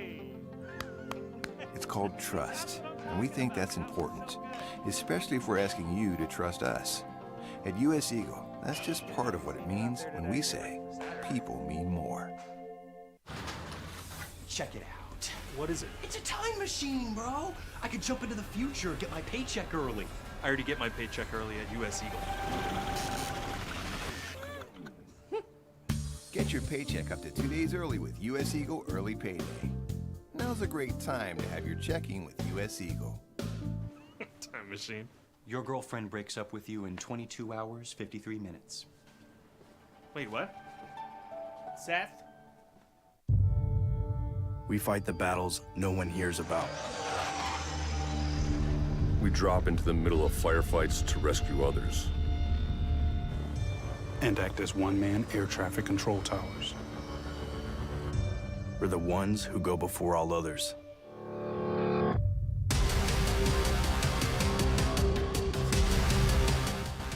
U.S. Air Force Special Warfare are proud supporters of ProView Sports. Hi everyone, my name is Master Sergeant Jacob Groves. I am a Air Force Special Warfare pararescueman. Air Force Special Warfare are proud supporters of ProView Network and New Mexico Youth Sports. Air Force Special Warfare operators are critical thinkers. They maintain a high level of fitness, they take initiative, and they don't quit. For more information on Air Force Special Warfare, contact me at the number listed below. U.S. Air Force Special Warfare are proud supporters of ProView Sports. As a mom, I try to make the best choices for my family and our health. That's why I choose Western Sky Community Care. It's a Medicaid plan with quality health coverage and special benefits like Boys and Girls Club membership credit, additional dental benefits, and wellness and support programs. I decide which Medicaid plan is right for us. I choose Western Sky Community Care. Learn more about Western Sky Community Care by visiting discoverwesternsky.com today. Don't sacrifice quality of flavor when you're in a hurry. Golden Pride offers ribs, fried chicken, green and red chili breakfast burritos, and Frontier Cinnabons. 4 great locations, or visit us online at goldenpride@abq.com. Golden Pride Barbecue Chicken and Ribs, proud supporter of ProView Sports Network. Well, I'm going to the frontier, walking to the cashier, order up a root beer and a number 1. Cover it with green stuff, 1 scoop is not enough. Find a booth is real tough, back by the Duke. Meet my family, meet my friends in the quirkiest restaurant I have ever been. All of Albuquerque's favorite spot, it's the Frontier Restaurant.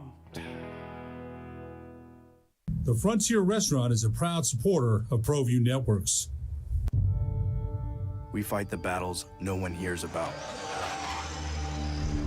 We drop into the middle of firefights to rescue others.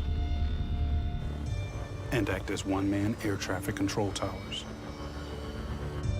We're the ones who go before all others.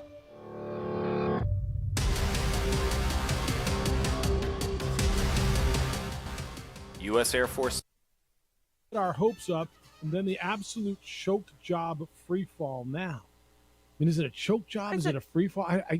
I'm struggling with that. The Mountain West is good. It's a good conference. Yeah. I'm not sure that's what I think. Year 2, Patino, let's go. I'm not is- saying settle. I'm not saying that we shouldn't have won, but I mean we should have won more games like against like Air Force and Wyoming. But there's a lot of good teams in this conference. Well, and big picture is hard to see when you're in it, right? Name a Sweet 16 team, it says, with a bad defense. If Lobos want to get there, they need to play better defense. That's all there is to it. Okay. This one says Mash isn't hitting. Shoot the ball more. The kid has put in the work to deserve a shot, even when he's not hitting. But what about that alley-oop? Yeah, that alley-oop was something. All right, this one's about the caller. Marty said that he shouldn't shoot anymore. It says, Marty, do you realize that teams hunt out Sek, Jenkins, and Forsling when they're on offense, so they give up more points than they score?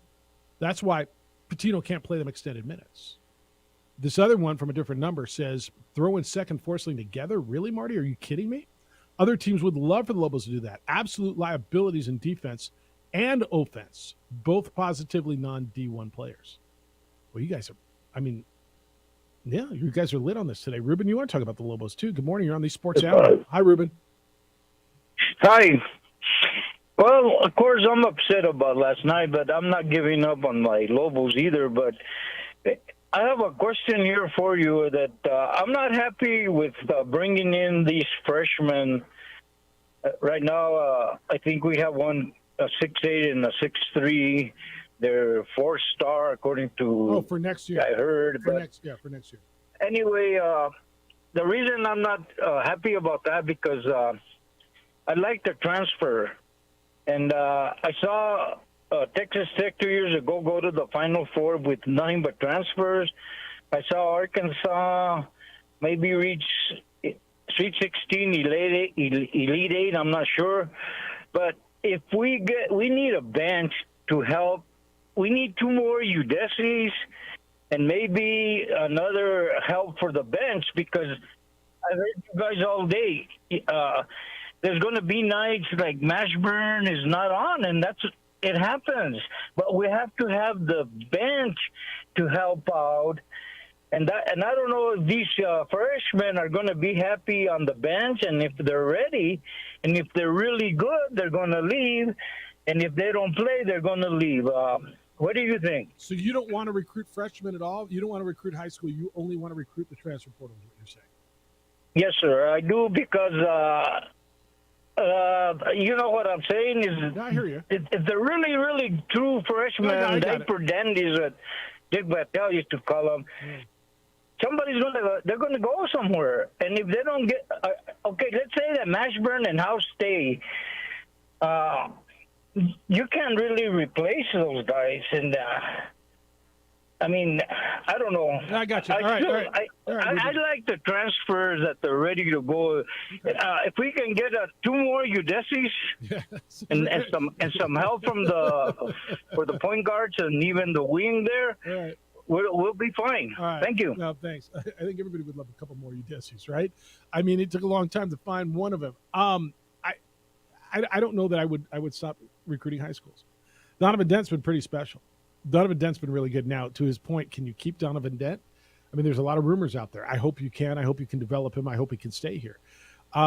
His point's not lost that your 4 best players, House, Mashburn, Udeze, and Alec, are all transfer portal guys. Now, can you go exclusively transfer portal? I think there's going to be a mix. I don't know that you're going to give up recruiting high schools. I think there's got to be a mix. And I understand your concern. If he's good, he's going to leave. If he's not playing, he's going to leave. And then you're going to go get somebody else. I think there's going to be a mix. I have no problem finding 2 4-star recruits. And by the way, if they give you a year or 2 good years and they leave, you say thank you, don't you? I have no problem going out and finding 2 4-star recruits who are coming in that chose you over Arizona State and Mississippi State and all these other places, who's really good. And that can be depth. In today's game, freshmen can play. Now, if you look around the country, most of the really good teams, not all, are older teams, right? New Mexico's an older team. But no, I wouldn't give up recruiting high schools and just go completely portal. Lewis, good morning. You're on the Sports Animal. Hi, Lewis. Yeah, that guy's nuts with don't recruit high schoolers. Come on, man. You got to build a program. You can't just build for a year. The guy says at Texas Tech, yeah, they went to the final game, and what have they done since? It kind of falls apart after all those guys leave. So I don't know what that guy's talking about. But yep. Anyways, I want to give you a quote from probably one of the 2 most beloved Lobo people ever on some of the problems we're going to have down the road or we're having now. Okay. And you'll know everything when I say it. The quote is, "It was the damn fans." And they're not only going to chase off coaches, they're going to chase off players. And it's just so stupid of these people that start complaining about players.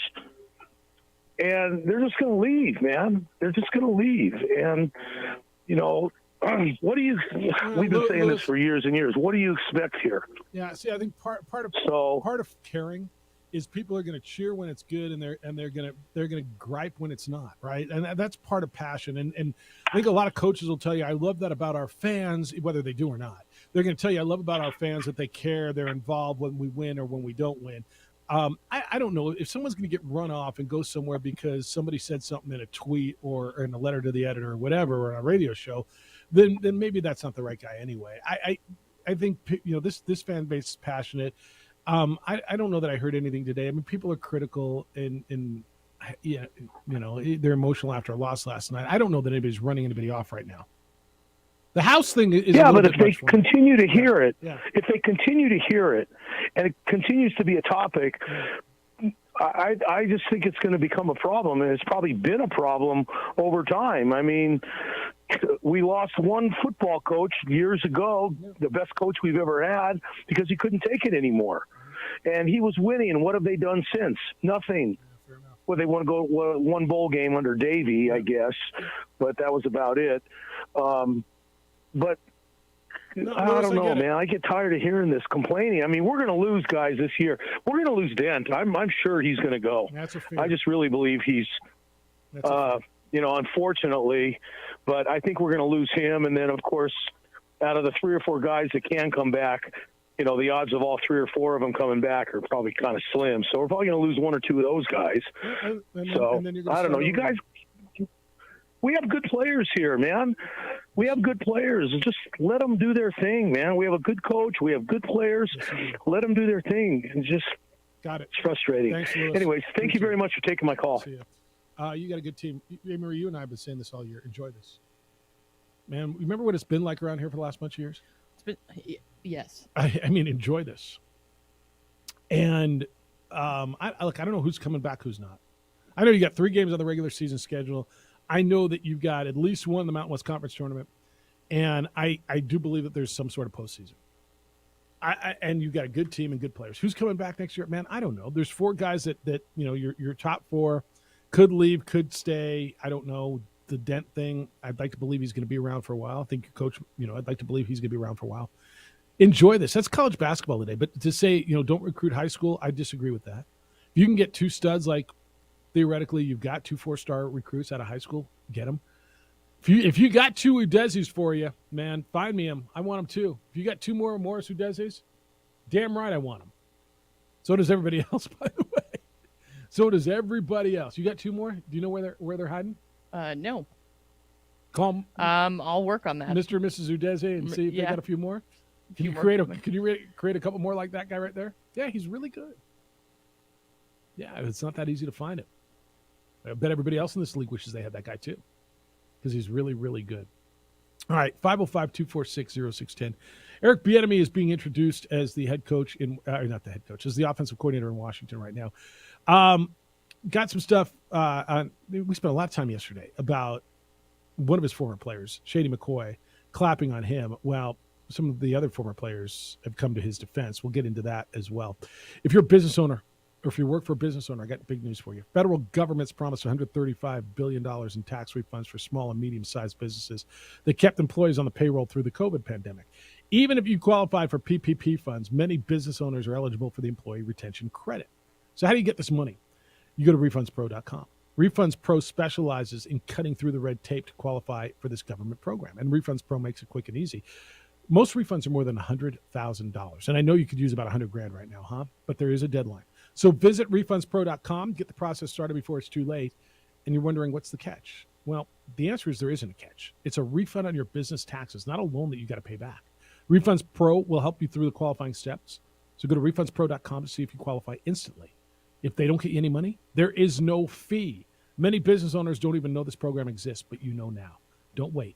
Go online at RefundsPro.com. That's RefundsPro.com.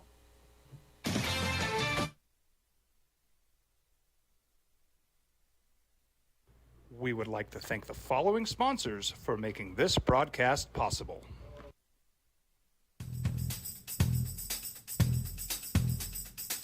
International Protective Services is a proud supporter of ProView Sports and New Mexico Youth Athletics. IPS provides residential and commercial security services in the Albuquerque metro area. For more info, please call 505-897-2420 or visit internationalprotectiveservice.com. Check it out. What is it? It's a time machine, bro. I could jump into the future, get my paycheck early. I already get my paycheck early at US Eagle. Get your paycheck up to 2 days early with US Eagle Early Payday. Now's a great time to have your checking with US Eagle. Time machine. Your girlfriend breaks up with you in 22 hours, 53 minutes. Wait, what? Seth? These are more than just the sounds of a safe place to go after school. These are the sounds of interest being ignited and of mentors making an impact. At Boys and Girls Clubs, we don't do just one thing. We do whatever it takes to meet the needs of every kid who comes through those doors. Because whatever it takes is what it takes to build great futures. Great futures start here.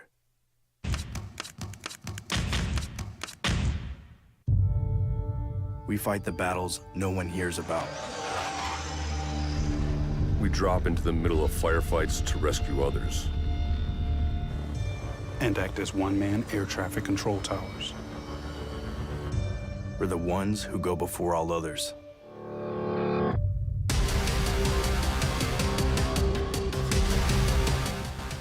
U.S. Air Force Special Warfare are proud supporters of ProView Sports. Well, I'm going to the frontier, walking to the cashier, order up a root beer and a number one. Cover it with green stuff, one scoop is not enough. Find a booth is real tough, back by the Duke. Meet my family, meet my friends in the quirkiest restaurant I have ever been. All of Albuquerque's favorite spot, it's the Frontier Restaurant. The Frontier Restaurant is a proud supporter of ProView Networks. Hi everyone, my name is Master Sergeant Jacob Groves. I am a Air Force Special Warfare Pararescueman. Air Force Special Warfare are proud supporters of ProView Network and New Mexico Youth Sports. Air Force Special Warfare operators are critical thinkers. They maintain a high level of fitness, they take initiative, and they don't quit. For more information on Air Force Special Warfare, contact me at the number listed below. U.S. Air Force Special Warfare are proud supporters of ProView Sports.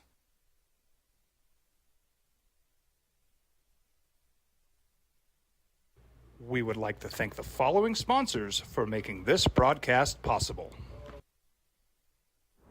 Hi everyone, my name is Master Sergeant Jacob Groves. I am a Air Force Special Warfare Pararescueman. Air Force Special Warfare are proud supporters of ProView Network and New Mexico Youth Sports. Air Force Special Warfare operators are critical thinkers. They maintain a high level of fitness, they take initiative, and they don't quit. For more information on Air Force Special Warfare, contact me at the number listed below. U.S. Air Force Special Warfare are proud supporters of ProView Sports. Sometimes it's the small things that make life easier, like never worrying about being declined at an ATM when only cash will do. With You're Covered from US Eagle, we'll cover you, even if the money's not there. That's a good feeling. And we do it with no extra fees or penalties. It's called trust, and we think that's important, especially if we're asking you to trust us.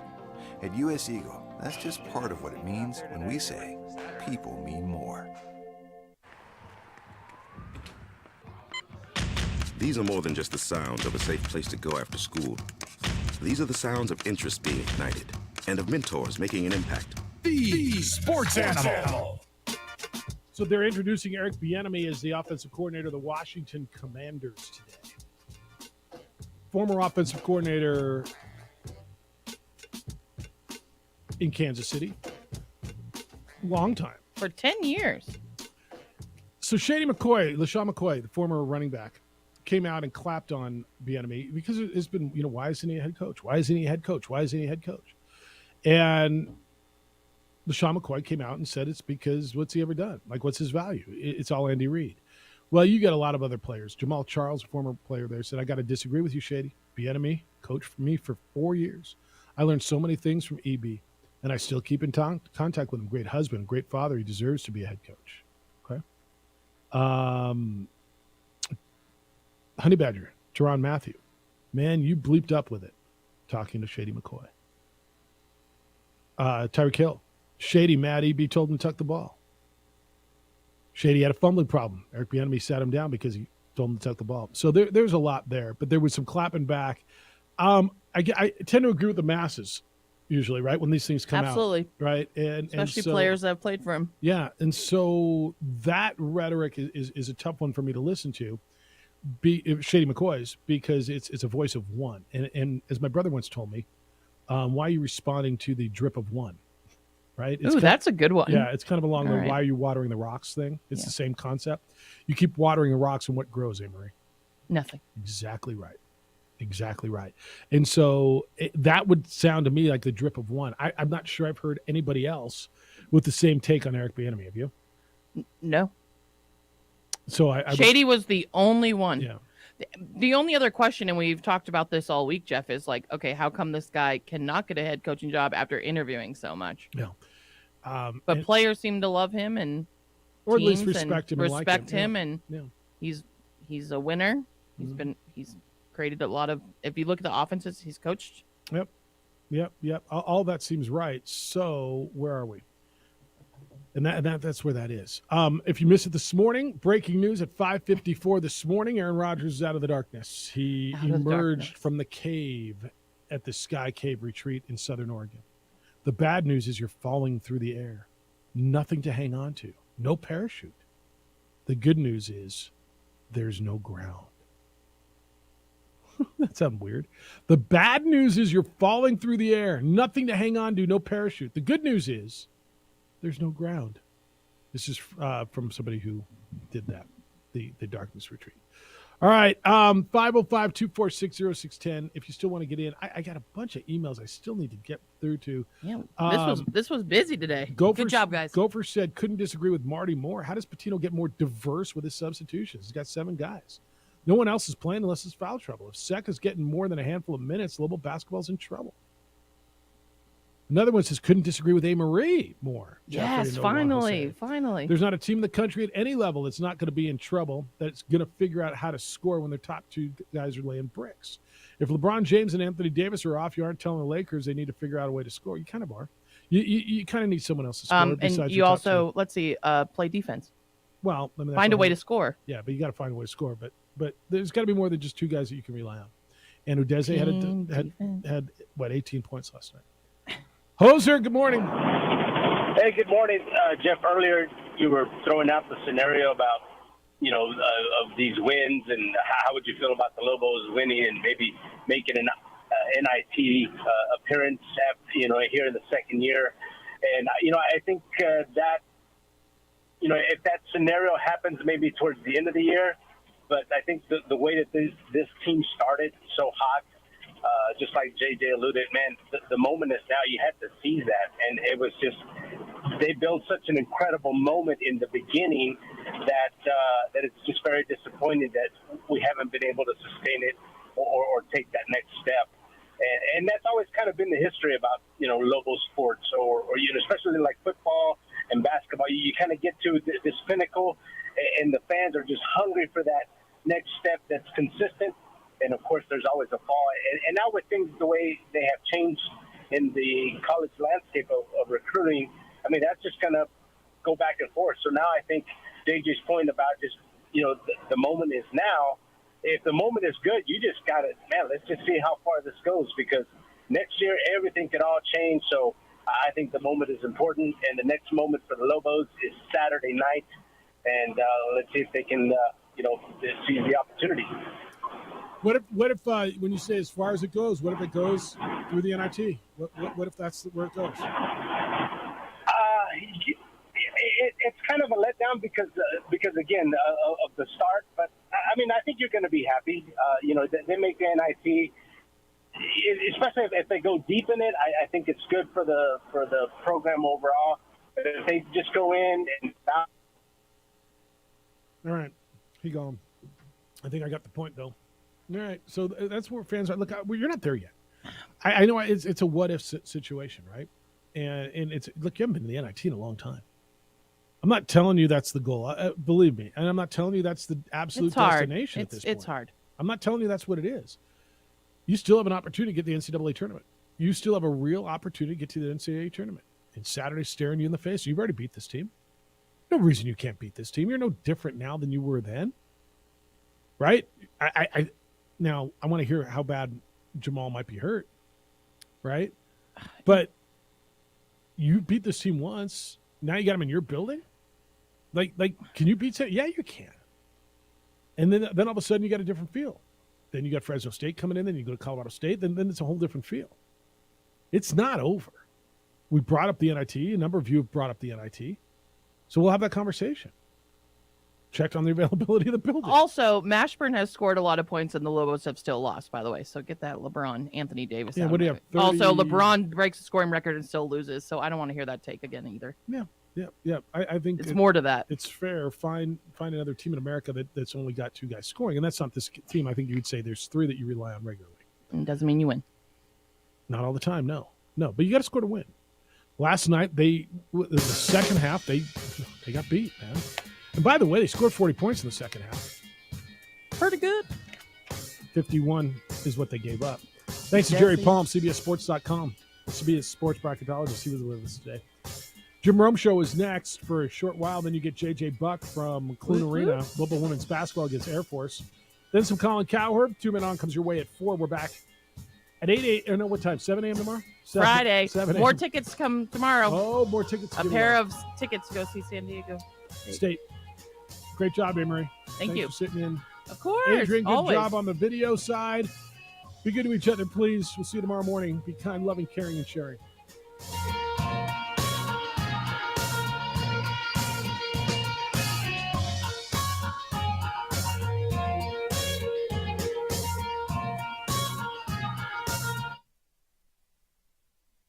We would like to thank the following sponsors for making this broadcast possible.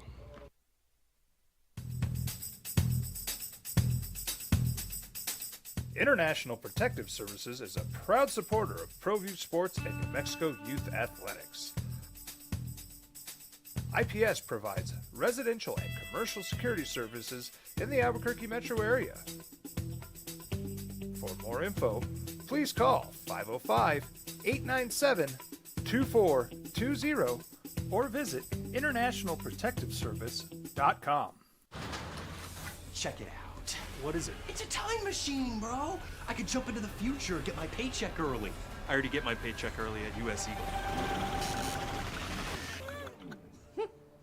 Get your paycheck up to 2 days early with US Eagle Early Payday.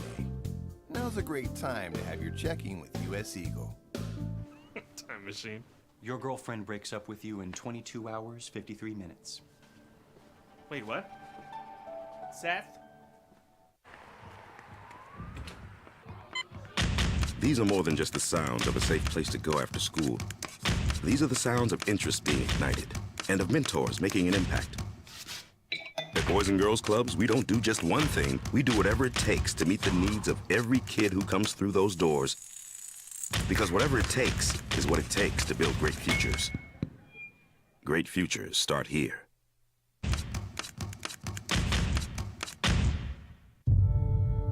We fight the battles no one hears about. We drop into the middle of firefights to rescue others. And act as one-man air traffic control towers. We're the ones who go before all others.